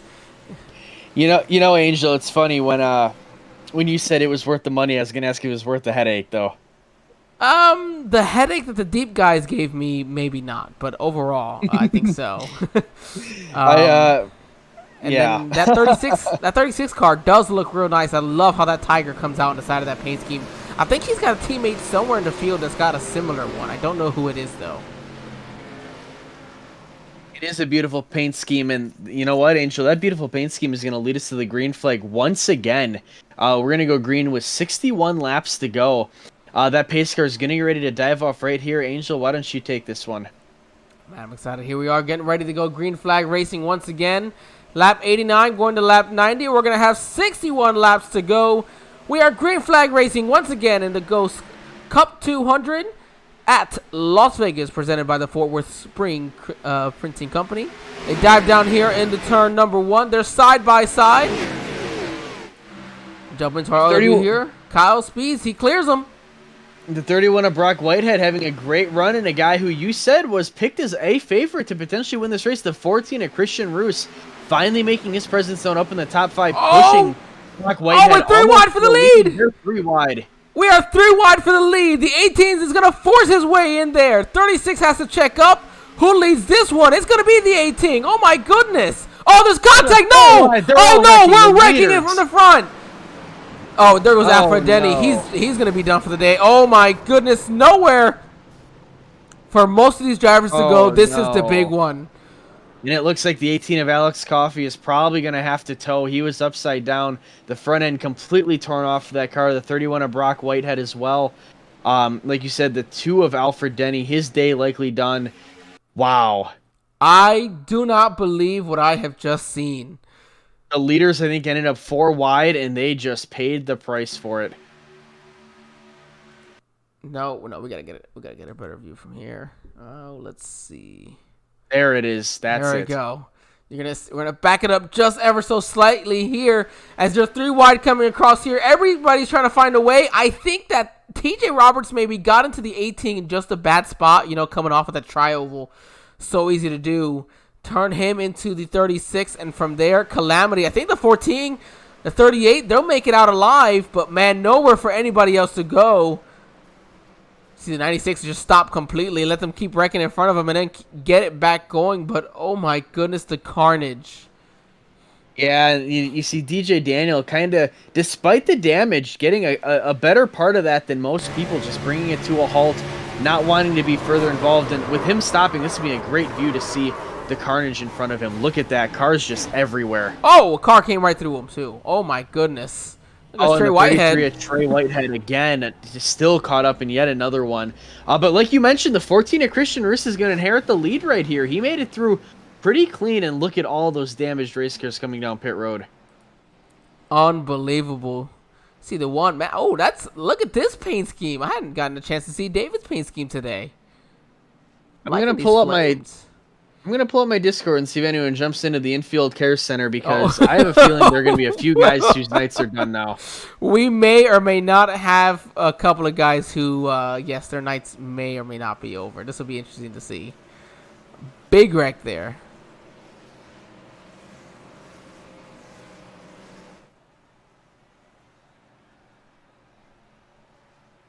But like you said, Angel, the 14 of Christian Roos, the 38 of Dylan Mcdonald, both getting through that. It looked like both actually got through without damage at all, which it could be a huge turning point. Two guys who have run really aggressive, and like we've now mentioned a couple times, the 14 of Christian Roos was a pick on the podcast, the pre-race podcast, to win this race. Now inheriting a lead with those guys who have dominated the race thus far, nowhere in sight. Who'd you give it to, guys? Who'd you call it on? I don't know where to begin, Angel. No. We caught it. It just went from my head. The 11, TJ Roberts. Good job. Let's go. Got into a back of him right off the trioval where it just didn't line up. And he got into the left side, but close enough. Okay, left side of it. There, that's what it was. We're backward viewed here. It just happens. Wow. Yeah, that was just one. And, TJ just had a huge run. I mean, what do you do? Just go through, try to push. If you let up, someone's going to run over you. Oh, my goodness. This is one of those things you just don't know what to do. You just got to go with the first thing that comes to mind.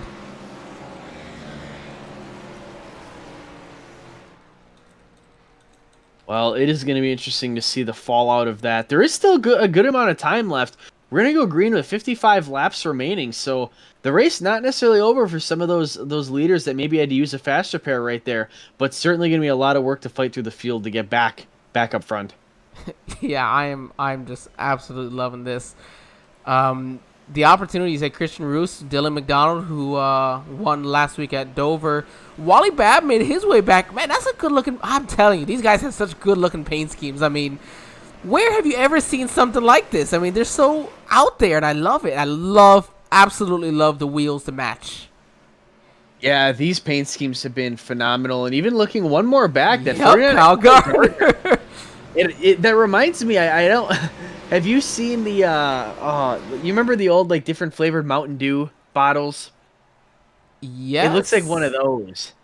No, I think it is a Mountain Dew one, though. Actually, it looks like it might be. Yeah, his sponsor, he's got a Mountain Dew car, so there we go. He caught it just perfect then. I couldn't tell from there. It looked like a Mountain Dew, but I wasn't 100%. And you know what? You know how much I love the paint scheme of the 4 of Daniel Miglin. I've obsessed over that for a few weeks now. Yep, and his different colored wheels as well. Loving that as well. I love when they change the wheel colors. I think it stands out. It looks so nice. Absolutely, a ton of beautiful paint schemes. How Rocket Even Speeds? The 6 of Chris Wheeler, just a very historic, simple paint scheme. The Gulf colors of the old Ford GTs. We do still have, looks like Alfred Denny's still in the lead lap with, wow, he's got a front end of a car now. I thought he didn't, so got some Alfred good damage Denny. repair. That is Mr. Wow, words are hard, my friend. Mr. Relentless right there. Oh, what I was going to mention about Kevin Gibney earlier, oh my goodness, ADHD just hit it hard. Remember something from like lap 20. We mentioned him being from Revere, Massachusetts, and actually last night's NASCAR co-driver also from Revere, Massachusetts. So a little tidbit fun fact for you guys. Base car dives off. The 14 at Christian Roos, the pre-race podcast favorite to win this race, inheriting the lead, getting through that wreck, is going to bring us to the green. The 38 Dylan Mcdonald with an excellent jump on the outside. He's actually going to beat the 14 to the line, but we'll see how that holds up going down into turn 1. The 99 of Wally Babb behind in the 3rd place position. The 49 of Kyle Gardner on the outside 2nd row. Yeah, wow. Look at this battle we're having. They're coming side by side there off of turn number 2. They're going to stay all in one piece. They're going to be 3 wide. That is Mark Gonzalez, Daniel Miglin, and Nathan Estep. Mark Gonzalez looks like he's got some fresh tires. He's flying through the field here. Now everybody's on the same schedule. He's just flying through here right now. Confident driver, Mark Gonzalez. But right now it's Dylan McDonald in first. Wally Babb up to second. That number 99 Chevy Camaro. Christian Roos is in third. Mark Gonzalez up to fourth. And Kyle Gardner rounds out your top 5. Man, look at the amount of drivers we have running up front here. What a great job so far. Yeah, and it's almost ironic how, the 24 Mark Gonzalez was running up front most of the race and then ended up having to serve that penalty. And serving that penalty may have actually saved his race at this point, having not been far enough up to get involved in that wreck. And now he finds himself in the 4th position and looking to climb. One of our friends here mentioning that he did like Jonathan Leach's. Oh, we're wrecking. It's Mark Gonzalez and Wally Babb. Kyle Gardner's involved as well. And the 2 guys stay out of it yet again. The 38 Dylan McDonald, 14 of Christian Roos. No caution just yet. Since they're in Vegas, they need to go buy lottery tickets because, But like you said, Angel, it looks like we're going to stay green. Yeah, let's see. We're going to go back 1 lap more. We're going to follow them through this lap. I think it happened on the backstretch, actually. If these cars get sorted out quick enough, I could see Greg not throwing the caution. But oh, the 99 just wasn't clear, and oh yeah. Oh, beautiful save! Wow. Wow, the 99 keeps it going, locks it up, gets it back on track, out of the way. Great save there for the 99. That is an excellent call by race control Greg, not throwing the caution there, letting them correct it. It is inconvenient, of course, as some guys go down, but when people aren't spinning, the track's not being blocked, there's really no reason to halt the race. Yeah, could not have said that better myself. We're coming here, ready to complete lap 100. Dylan McDonald and Christian Roos have a 3.8 second lead over Mr. Modified himself. Kevin Gibney's made his way up to the top 3, making his way through all. Look at that. Look at the mess of cars behind him. It's a hornet's nest there. Oh, my goodness. But the 63 Kevin Gibney's got a lot of space to work with. Oh, my God. What's happening back here, Scott? This is crazy. They are 2-3 wide for lanes upon lanes. This is not going to end well, but we've seen how tight these drivers run this track. They're 3 wide behind. You see the 2 of Alfred Denny, the 96 of DJ Daniel, looks like the 6 of Chris Wheeler on the outside, as well as is that the 17 of John Curtis up there? Yep, the 45 of Cole Martin. It's everybody. They're all there. Absolutely relentless.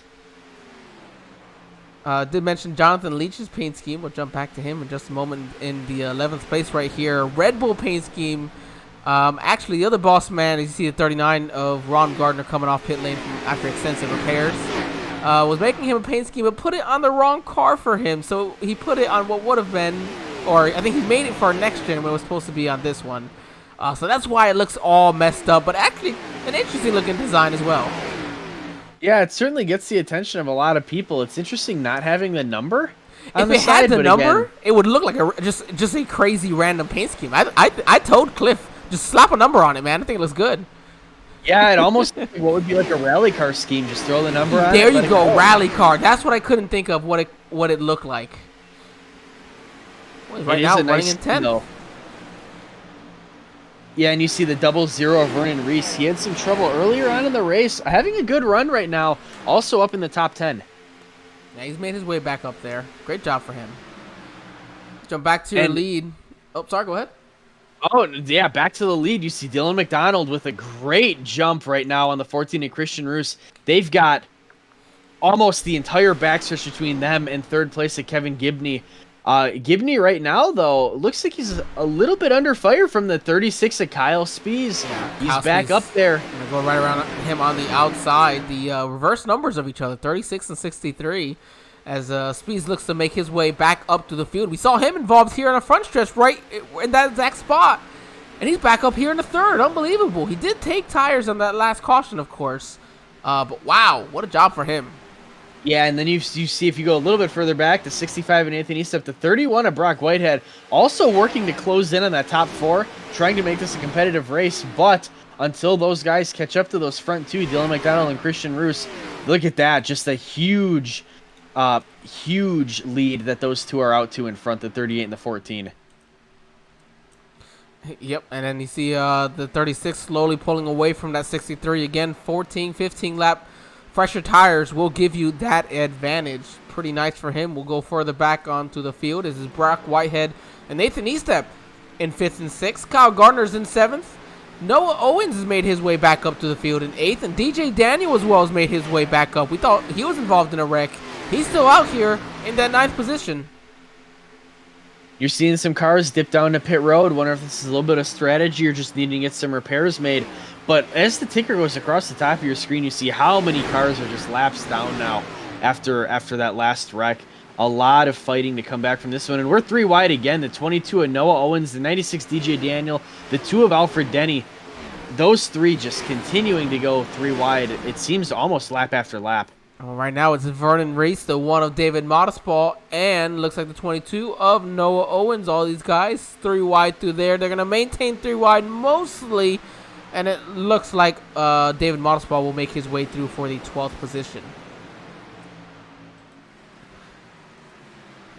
36 of Kyle Spees actually really starting to close the gap on your leaders. The 38 of Dylan McDonald pulling away from the 14 of Christian Roos. But Kyle Spees closing that gap. A couple laps goes about 4 seconds back. It's a little bit over 3 seconds at this point. So Kyle Spees, in my opinion, probably the fastest car on the racetrack at this point. That last time around, he was 4/10 faster than your 2 leaders. So he is booking it right now. But I'll tell you this much. Christian Roos in at number 14, Chevrolet Camaro, almost messed that up somehow. He's moved up 32 spots from his original starting position back in 34th. So big jump for him so far today. Yeah, and you're seeing a lot of positions get shuffled up, especially right now, given the fact a lot of those leaders and the front runners were involved in that last caution and are struggling to get through the field, but not the 36 of Kyle Spees. That is a man on a mission. He's got, may I say, a rocket attached to that car. I don't think you could have said it better. Kyle Rocket Spees trying to make his way back up here into the lead. He is now only 2.5 seconds behind Dylan McDonald. He was 3.5 tenths faster that last time around. Just continues to put some blazing fast laps down. But these drivers do still need to pit one more time for fuel. So we might have some green flag pit stops we haven't seen here just yet. Man, you saw the 38 of Dylan McDonald bring us to 40 to go. This last time by, we're going to be 39 to go this next time around. And at this rate, these laps are going to start to tick down, especially if we stay green. And like you said, green flag pit stops, they can really determine how a race ends. You see week after week, whether it's in real life or on iRacing, green flag pit stops can really make or break a driver's race. And this is not an easy pit road to get on and off of. Especially not with what they're going to have is some very worn out tires. So it's going to be slick and it's going to be hard to get down pit lane for some of these guys. You got to remember, some of these guys came in last on lap 78, so they're cutting close to what that fuel mileage window is, which we heard from some of the drivers in practice today, somewhere in that 40-45 lap mark, if I'm not mistaken there. Yeah, that sounds about accurate. And the thing that's going to make getting on pit road so difficult here, especially look at that specific group of cars on the track. You have to try to get out of that pack, get down on the apron, and handle the car at that high speed down on the apron without losing it coming back up into traffic or simply getting run over from traffic. So it is not going to be easy to pit. Best case scenario is all those guys try to pit at the same time and hope they don't collect themselves trying to all get down pit road. Yep, exactly. You do see Dylan McDonald getting past some lap traffic right there, as I do believe that's the 35 of Wes Fuller on the inside in his modified, trying to hang on, make up some laps here. Every lap counts, especially with so many laps to go still. You never know how many positions you can make up. Absolutely, and now the 14 of Christian Roos and the 36 of Kyle Spees closing in on your leader, Dylan McDonald. This is probably a good idea for Kyle Spees at this point. Maybe not specifically stay behind Christian Roos, but realize that both cars, Roos and Spees, really need each other if they're going to get up to the 38 of McDonald. So at this point, the enemy of my enemy is my best friend, and that's, I think, where Roos and Spees are at this point in time. Well, Spees also has to be aware that these guys are going to have to pit at one point or another here, and even though he can go longer on his fuel run, the tire difference is going to be so bad, he's going to have to come in right when they do. So he's got to use what fresh tires he has that advantage. He's got to try to use it up as much as he can, because once they go come down in, they're going to be on all fresh tires again, and it's not like he's catching any, back runners. The 14 and the 38 are absolutely fast cars that can hold on to the lead if they need to. Oh, absolutely. And those front three just continuing to pull away from the field. And, when we start getting green flag pit stops, in theory, when we cycle out those, it should be a 3-car race to the end. But of course, as we know, especially in Vegas, anything can happen. Yeah, I could not agree more. I would say that's exactly what we get to do. I think from here, it's just going to be what can these drivers do? Who's going to do what and when? When do we see some of these guys come down pit lane for the first time? Again, you can make it to the end from here. If you pit on lap 78, you're coming up to having run 40 laps. Hasn't been green flag laps completely, though, so they should be able to pull off with maybe an extra, maybe 5 to 10 laps, depending on what their saving fuel strategy-wise was. We're having a pretty good run up here. Let's go ahead and give these fans their very first turn-it-up moment of the race. As always, if you are watching, just be prepared as we see DJ Daniel making his way down pit lane. If you're watching and have headphones on, be prepared. It does get loud.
All right, ladies and gentlemen, we are back ready for the end of this race here.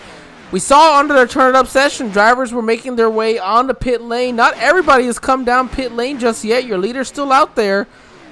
Kyle Spees did, in fact, take the lead in that break. He's now got himself a 1.2 second lead as Christian Roos has now tracked down Dylan McDonald, hoping to take away second from him. As we've got 25 coming down to 24 laps to go. Wally Babb making his way down pit lane. Mark Gonzalez, Charles Whitehead, DJ Daniel, Thaddeus Marshall, Jonathan Leach, Noah Owens, and David Modespall all made their way down pit lane between laps 113 and 121. We are just finishing up lap 126. Currently on lap 127. These guys will have to come down sometime soon. Don't know how much more they've saved, but you know they're going to be losing a ton of time up front here. As you see Dylan McDonald and Christian Roos come down. On the early part of this run, they're going to lose a lot of time to those guys who pit early on.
Chris Reese actually makes his Chris Reese letting us know that Vernon Reese actually raced at Atlanta before and attempted to qualify at Daytona for the ARCA cars and back in '89. So nice to see someone who's got a chance to race in real life racing with us. As we got a caution.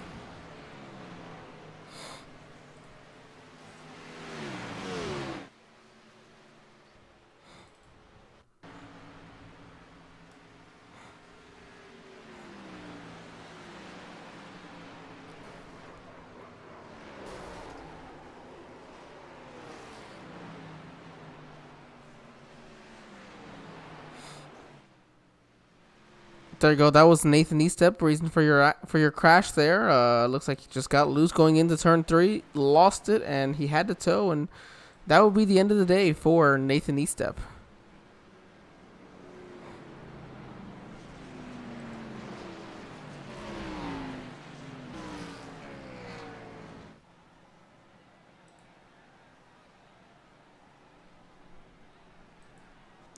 All right.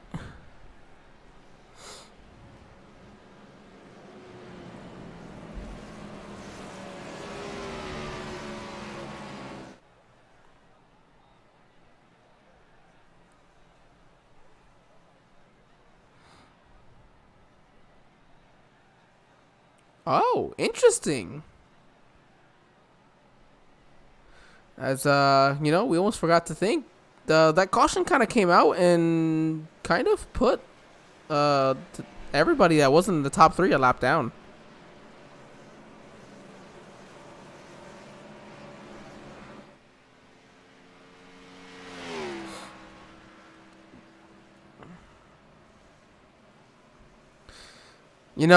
It's a terrible thing to do. But if you are TJ Roberts, you can't make it to the end, but you could also trap everybody but the top 4 a lap down. Do you do it to just screw with people? I'm an evil guy, maybe.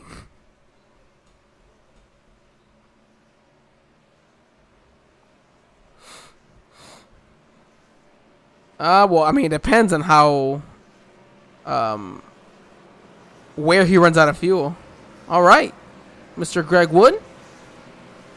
We are ready for this one.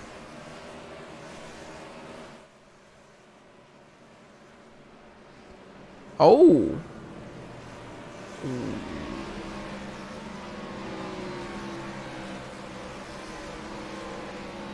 looks like TJ Roberts will not do as we possibly mentioned. He will let everybody get their lead lap back. Interesting decision there. Interesting.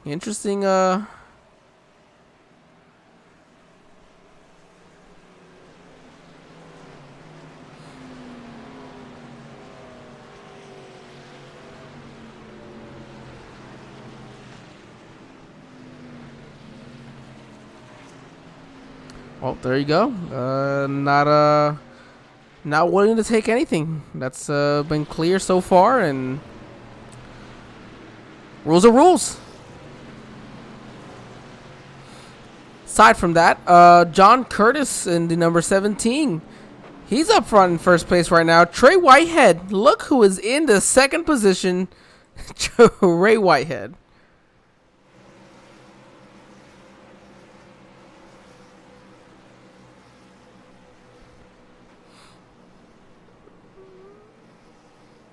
Was it Jeff Gordon? Oh, man. Wow.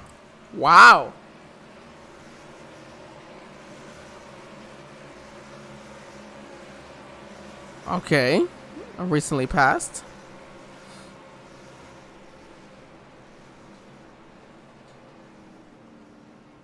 Oh, not bad. Well, Vernon, what a pleasure it is to have a former ARCA driver with us.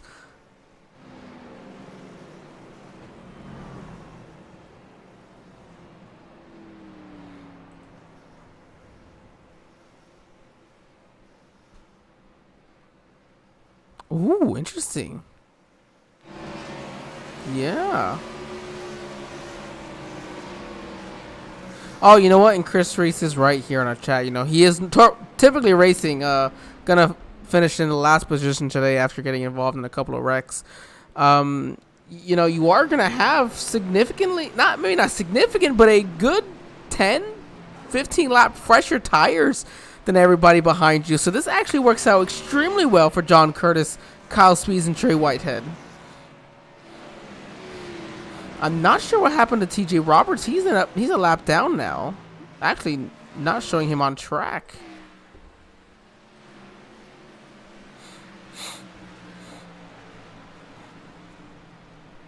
I'm not sure. Right now, your top 18 is currently on the lead lap. I think we would have had more had we not had some of this crazy pit cycle through there. Man, that's what I love. These guys gambled it away. And look how it's going to pay off. They're going to be in the top 3 here with fresh tires.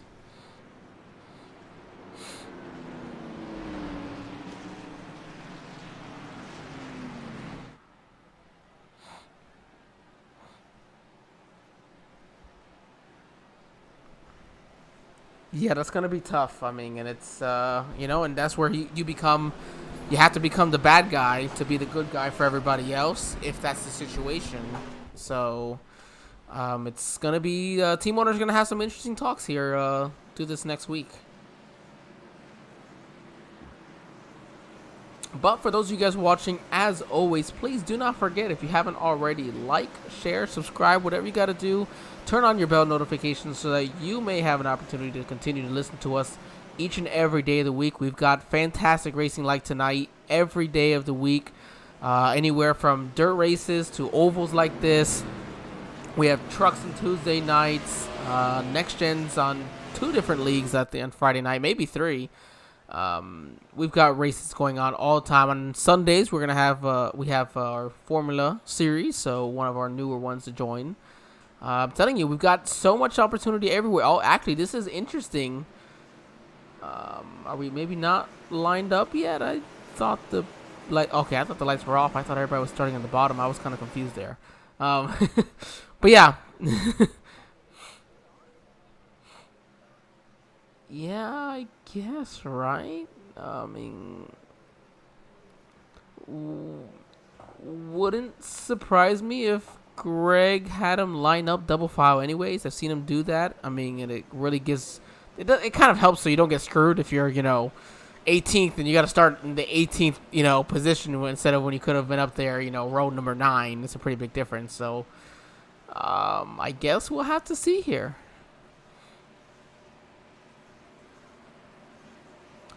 So, John Curtis is indeed your leader, fresh to the league here, joining with Alex Coffey. They are teammates. Alex Coffey, while he did get the pole and run some good laps, right now mired back in the 30th position on pit lane with extensive damage repairs.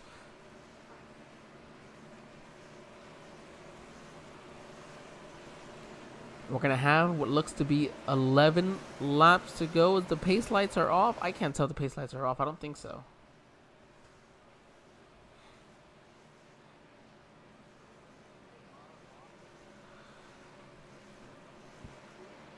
Interesting, I guess. I don't...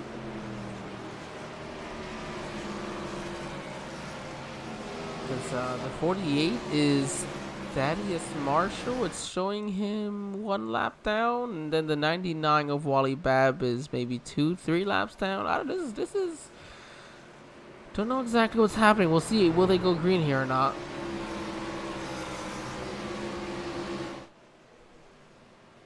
There you go. All right, 11 laps to go here. John Curtis, he's got the freshest tires of the entire field. He restarts in the first position. This would be his race to lose. We're going to have 11 laps to go here. Does anybody have anything for him? DJ Daniel right behind. He's got 17 lap older tires. He's going to get up under that 48. He's going to try to make the move along with Dylan Mcdonald behind him. Dylan's got 10 lap fresher tires than DJ. Both of these drivers trying to be the first driver to win 2 races this year. And here comes DJ on the bottom of John Curtis.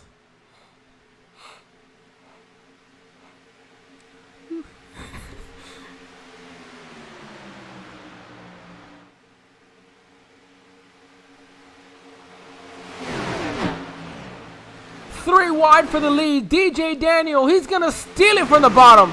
Dylan McDonald's got one hell of a run off of the outside, but DJ's got the draft and help from the 17 as they dive down into turn 3. DJ should clear for first. No! McDonald, what a power move on the outside through 3 and 4.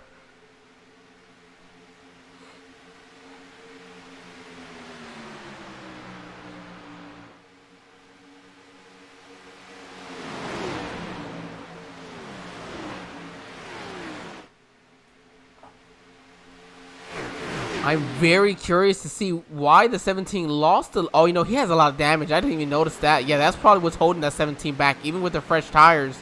Oh, great driving there. Doesn't get into the 48. So from here, Dylan McDonald has 10 lap fresher tires than DJ, and right now DJ's just holding up the pack. Those older tires are hurting him here. Oh, and we've got a caution. It's Kyle Rocket Speeds. He just put down the fastest lap of anybody today. That suits the name for Rocket. Oh, contact between Vernon Reese and the 22. Yeah, I'm trying to see. That's a good one. Oh, I think Noah may have came down. Noah, I'm sorry. I know you probably don't want me telling him he did something wrong there. But I think he came down on Vernon Reese there. I think he maybe just expected Vernon to, because you use the apron quite a bit here. I think maybe he just expected him to be down there.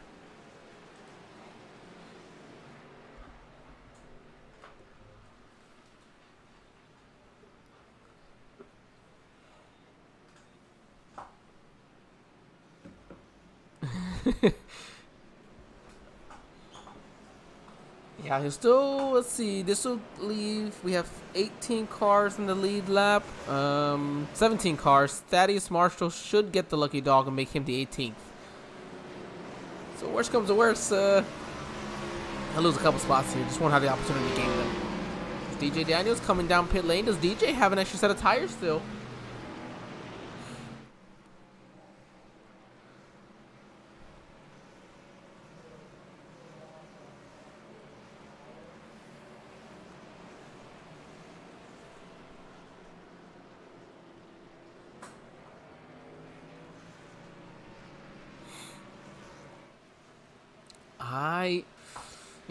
I'll be honest, I don't think it's going to be enough. I mean, DJ doesn't really have another choice. Everybody around him's got much fresher tires than he does. But I don't think he's going to have enough to come back and win the race. This is still the right option because with his worn tires compared to everybody else, he would have just continued to drop like a rock. At least at this point in time, he has the opportunity to gain those spots and not lose them. DJ's a fast enough and a good enough driver that he can be aggressive and get away with that. But some interesting news here. So John Curtis, let's see, Brock Whitehead came in on the same time as Christian Roos and Dylan McDonald. I think that's going to be interesting. I got to tell you, Zach and David made a pretty good call giving Christian Roos the opportunity to be that guy that they chose to win this race, and he's definitely making them proud tonight.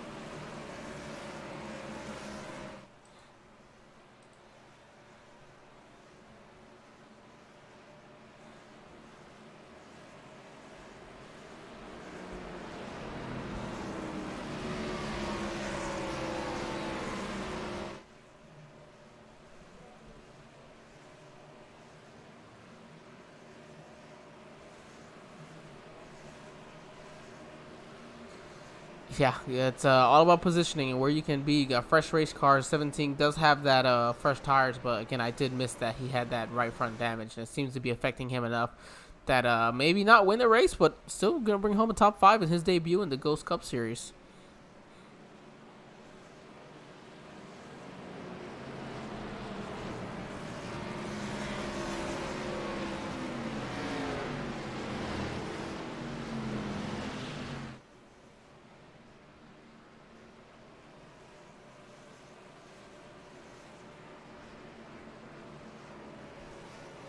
Yeah, I mean, it's a sprint. That's what it is. Who can do it on a sprint here? We haven't had many opportunities for sprints, so that's when you see guys get a little too loose, pushing it too hard, because they really haven't had the opportunity to push it this hard just yet. We've been kind of in that tire saving mode with these long green flag runs we've been getting.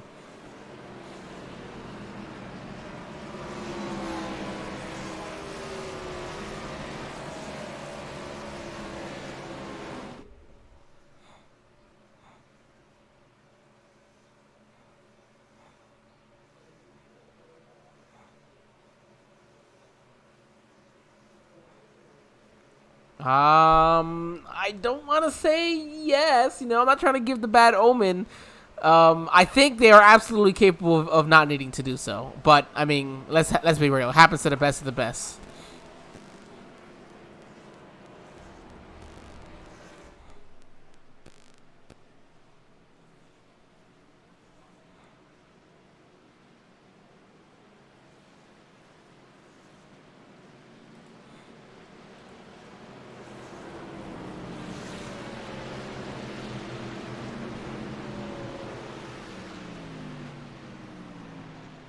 Oh, I love it, man. The racing tonight's just been fantastic. Guys getting into each other, side-by-side battling.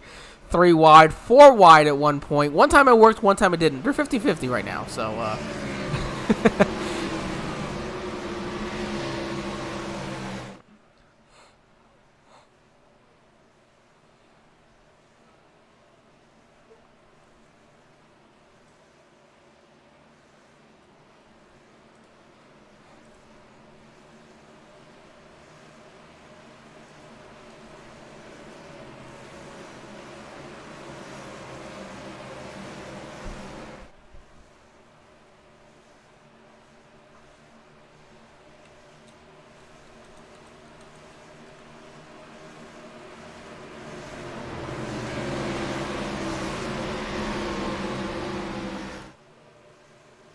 I'm not sure what's happening here.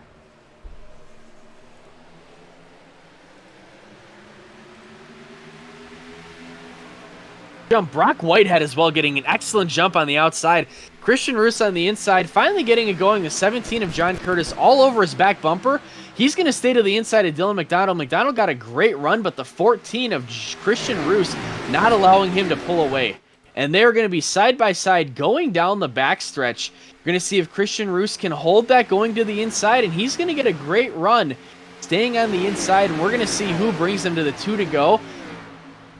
Man. Christian Roos getting a great run on the inside. Dylan McDonald actually beating him to the line, though. Man, thanks everybody for jumping in. I don't know what's happened, Scott. For some reason, for a good while there, nobody could hear us. I had to just close it out and restart it again. No clue. Sorry about that for everybody. Any point that we missed. We see them 3 or 4 wide here. So, yes, my apologies, everybody. Seems like I can't make it through a race in Ghost without some type of technical issue that doesn't make sense, but here we are, white flag here, Scott. Hey, it must be a ghost messing with you, but it doesn't matter. The 38 of Dylan McDonald looking to be the first repeat winner this year. Oh, they're wrecking behind him. Are they going to let him go green? The 31 of Brock Whitehead right behind the 38 of Dylan McDonald. He's going to press the issue. We're green so far. Oh, Race no. control think won't be far enough from the finish to see if we can run this one out. The 31 of Brock Whitehead going to get a great jump. Is he going to use the bumper? No, he won't be able to. They're beating and banging behind him. It's going to be Dylan McDonald. He's going to win back-to-back races in the Ghost Cup Series. Meet your very first multi-time winner in the Ghost Cup Series. And they're wrecking coming across the line behind him. Dylan McDonald going to take first. Brock Whitehead second. Christian Roos rounding out your podium. John Curtis bringing home a spectacular 4th place. And Mr. Modified himself, Kevin Gibney, in rounding out the top 5. Man, oh man, what a finish we were given here. To no surprise, what a fantastic race we had. Oh my goodness, look at Mr. Modified. He did finish here in the top 5. Boss man Jonathan Leach coming home in the 6th position. Good job, man. Congratulations for everybody here at ESBN, man. We're really happy for you. DJ, of course, no surprise, finishing in the top 10. Alfred Denny somehow messaged his way into a top 10. I don't know how. Same with Nicholas Panico. Good job on him. Kyle Speeds will come home in the 10th position. Wow. Great racing did we have. Angel, is it any bit kind of an omen that we get kind of a Daytona-esque finish? During speed weeks, we get guys wrecking on the white flag, trying to come to the checkered, and race control lets it go out. Very reminiscent of so many super speedway finishes. What a great way to kick off speed weeks. Man, what a great way. We're going to go ahead and bring in Christian Roos and give him his opportunity to give a shout out to all his friends. And Scott, I'll let you have this one as soon as I can find Mr. Roos. I know where he's at. Maybe not. I don't see him. Oh, he's already waiting for us. Here it is. Oh, perfect. Christian, this is Angel and Scott in the ESBN broadcast booth. You got us, buddy? I sure do. What's going on, guys? Oh, not much. First off, congratulations on the podium finish, 3rd place. You were kind of hanging around middle of the pack most of the race, and then the leaders got in a wreck, and you found yourself in just prime real estate getting through that. Walk us through kind of what your mentality was as this race ticked down, realizing the position you were in, potentially to try to finish in the top 3 like you did. Oh, man, I had technical difficulties to start the race and didn't even get to post a qualifying time, so I started way behind the 8 ball. One of my stronger tracks here, I was just really trying to pick them off as much as I could, as fast as I could. And like you said, found myself near the front there. The leaders, I honestly think they wrecked across my nose. And I ended up just finding myself in the right place at the right time and trying to hold everyone else off at that point. I knew there were some fast guys behind me, and I just wanted to race clean. Yeah, I wanted to win, but I wanted a good finish and a clean finish more than anything. So I'm really happy with this podium, being up front here with some of these really good guys. Oh, absolutely. There is nothing, to be ashamed of in this podium finish. It was a great race, and you guys put on quite the show. Before we let you go, though, I'm sure there's a list of people you want to thank and shout out for this one. For sure. Big one being my wife for supporting me in this hobby of mine. The Smoke Pit, 1-3 Speed, Chris Papa there. Extreme Automotive Detailing, you guys for putting on the broadcast week in and week out. I love watching it. Hubka for putting on the league. The rest of the guys that are in this league, we've had our fair share of wrecks and everything, but it got pretty clean there for a while, and it was really fun to run some green flag laps. So huge shout out to all of them too.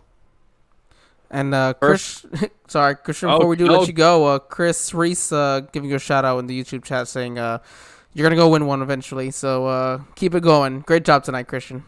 Thank you, guys. Appreciate it, Reese. And I look forward to talking to you guys a little bit more. Absolutely, we will. Ladies and gentlemen, that was your third place finisher, Christian Roos. Man, what a fantastic finish for him. We got to go find Brock Whitehead now from Cleburne, Texas. Got him coming in.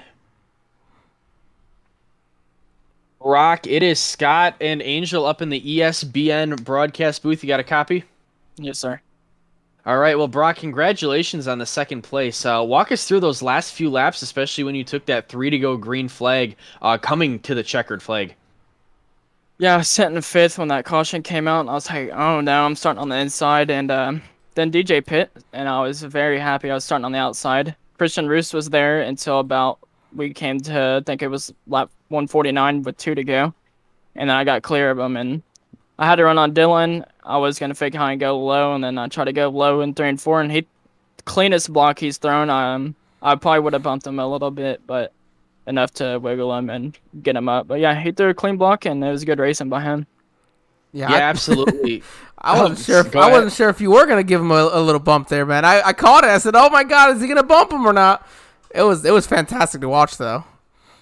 Yeah, after last week getting wrecked out on lap 14 and finishing way back there, this is definitely gonna help me in points, and hopefully gonna move on to next week and do good too. Well, the first three guys in front of you in points, Chris Reese, Trey Whitehead, and Kyle Speeds, didn't exactly have great finishes tonight. So absolutely, you're right. You're marching your way up in those points. Go ahead, Scott. Oh yeah, absolutely, Brock. Kind of like Angel said, you had a front runner kind of a night. You were up front most of the race, if not all of it. How does this affect your outlook moving forward, having just a very solid, showing here at Vegas? Yeah, it makes it a lot better. Like I said, compared to last week, it was my I don't know how to describe it, but my mentality, if you would say, was very low for this race because of what happened last week, and I think I can move on from this and hopefully keep getting top fives and get up there into Spiece and hopefully pass them for the points lead. But yeah, gonna be looking forward to all the weeks that come, and hopefully I can gain from this. Man, well, nonetheless, man, congratulations, Brock. Great job. You got to show up your brother every once in a while, right? Yeah, he screwed up kind of early. He overdrove the turn and he wrecked. So yeah, I guess gotta show off that the younger brother is a little bit better than he is, but he's got to win and I don't. So I mean, this is 2 times I finished second. So yeah, you might move past him in the point standings. We'll have to see, but nonetheless, man, congratulations on it, and hopefully we get a chance to keep talking with you throughout the season. Yeah, thank you. All right, before we let you go, Brock, I'm sure you got a list of people you want to thank. Yeah, I want to thank Ryan Sizemore for letting me be on his team. An amazing team. We all work really good together. I want to thank y'all for broadcasting, Chris for putting the lead together, Blues Race Designs, and Noah making my paint. I know Noah did race tonight, and I don't know how good he did, but congrats to him. And just thank y'all for putting on the broadcast. Yeah, well, you guys make it a fun one. We appreciate it, man. Congratulations again on your podium finish. Good luck. We will see you next week. Yep, thank you. All right, ladies and gentlemen. I did actually forget to mention, sorry, Christian, he was our biggest mover of the race, up 31 spots today. But time for our winner, Dylan Mcdonald.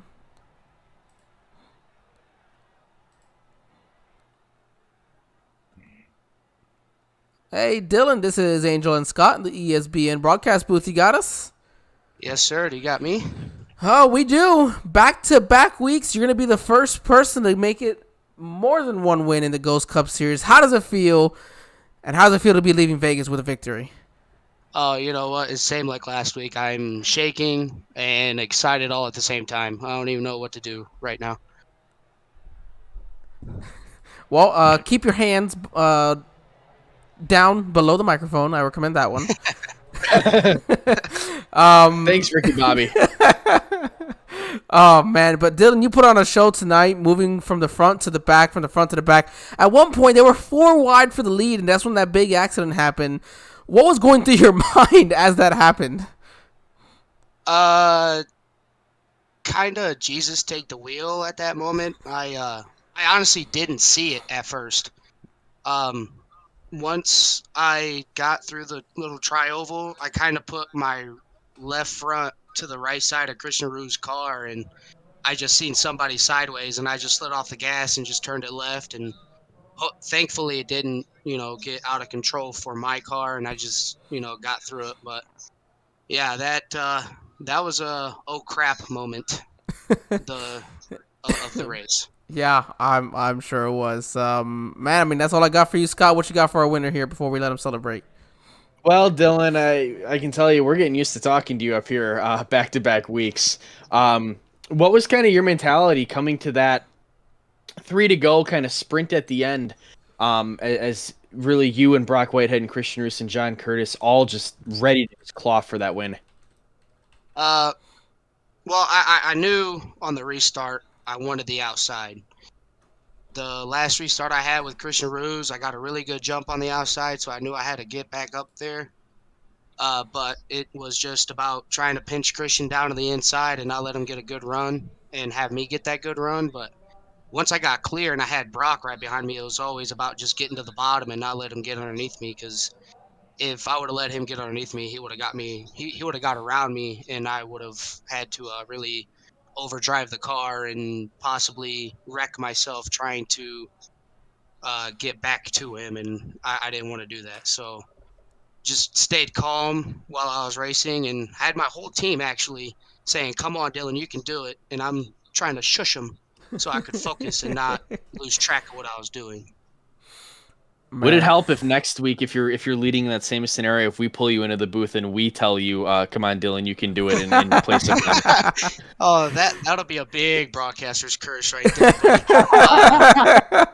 I mean, I'm all for it. I mean, I'll do whatever. I mean, I can be in a different Discord, so you guys can pull me in and I can give in-race reviews. But yeah, I mean, it's just I'm not a big iRacer, and this stuff like this gets me so pumped up and so nervous. My heart starts beating. It's like bowling for a 300. You just don't know what's going to happen, and luckily I was there at the right time.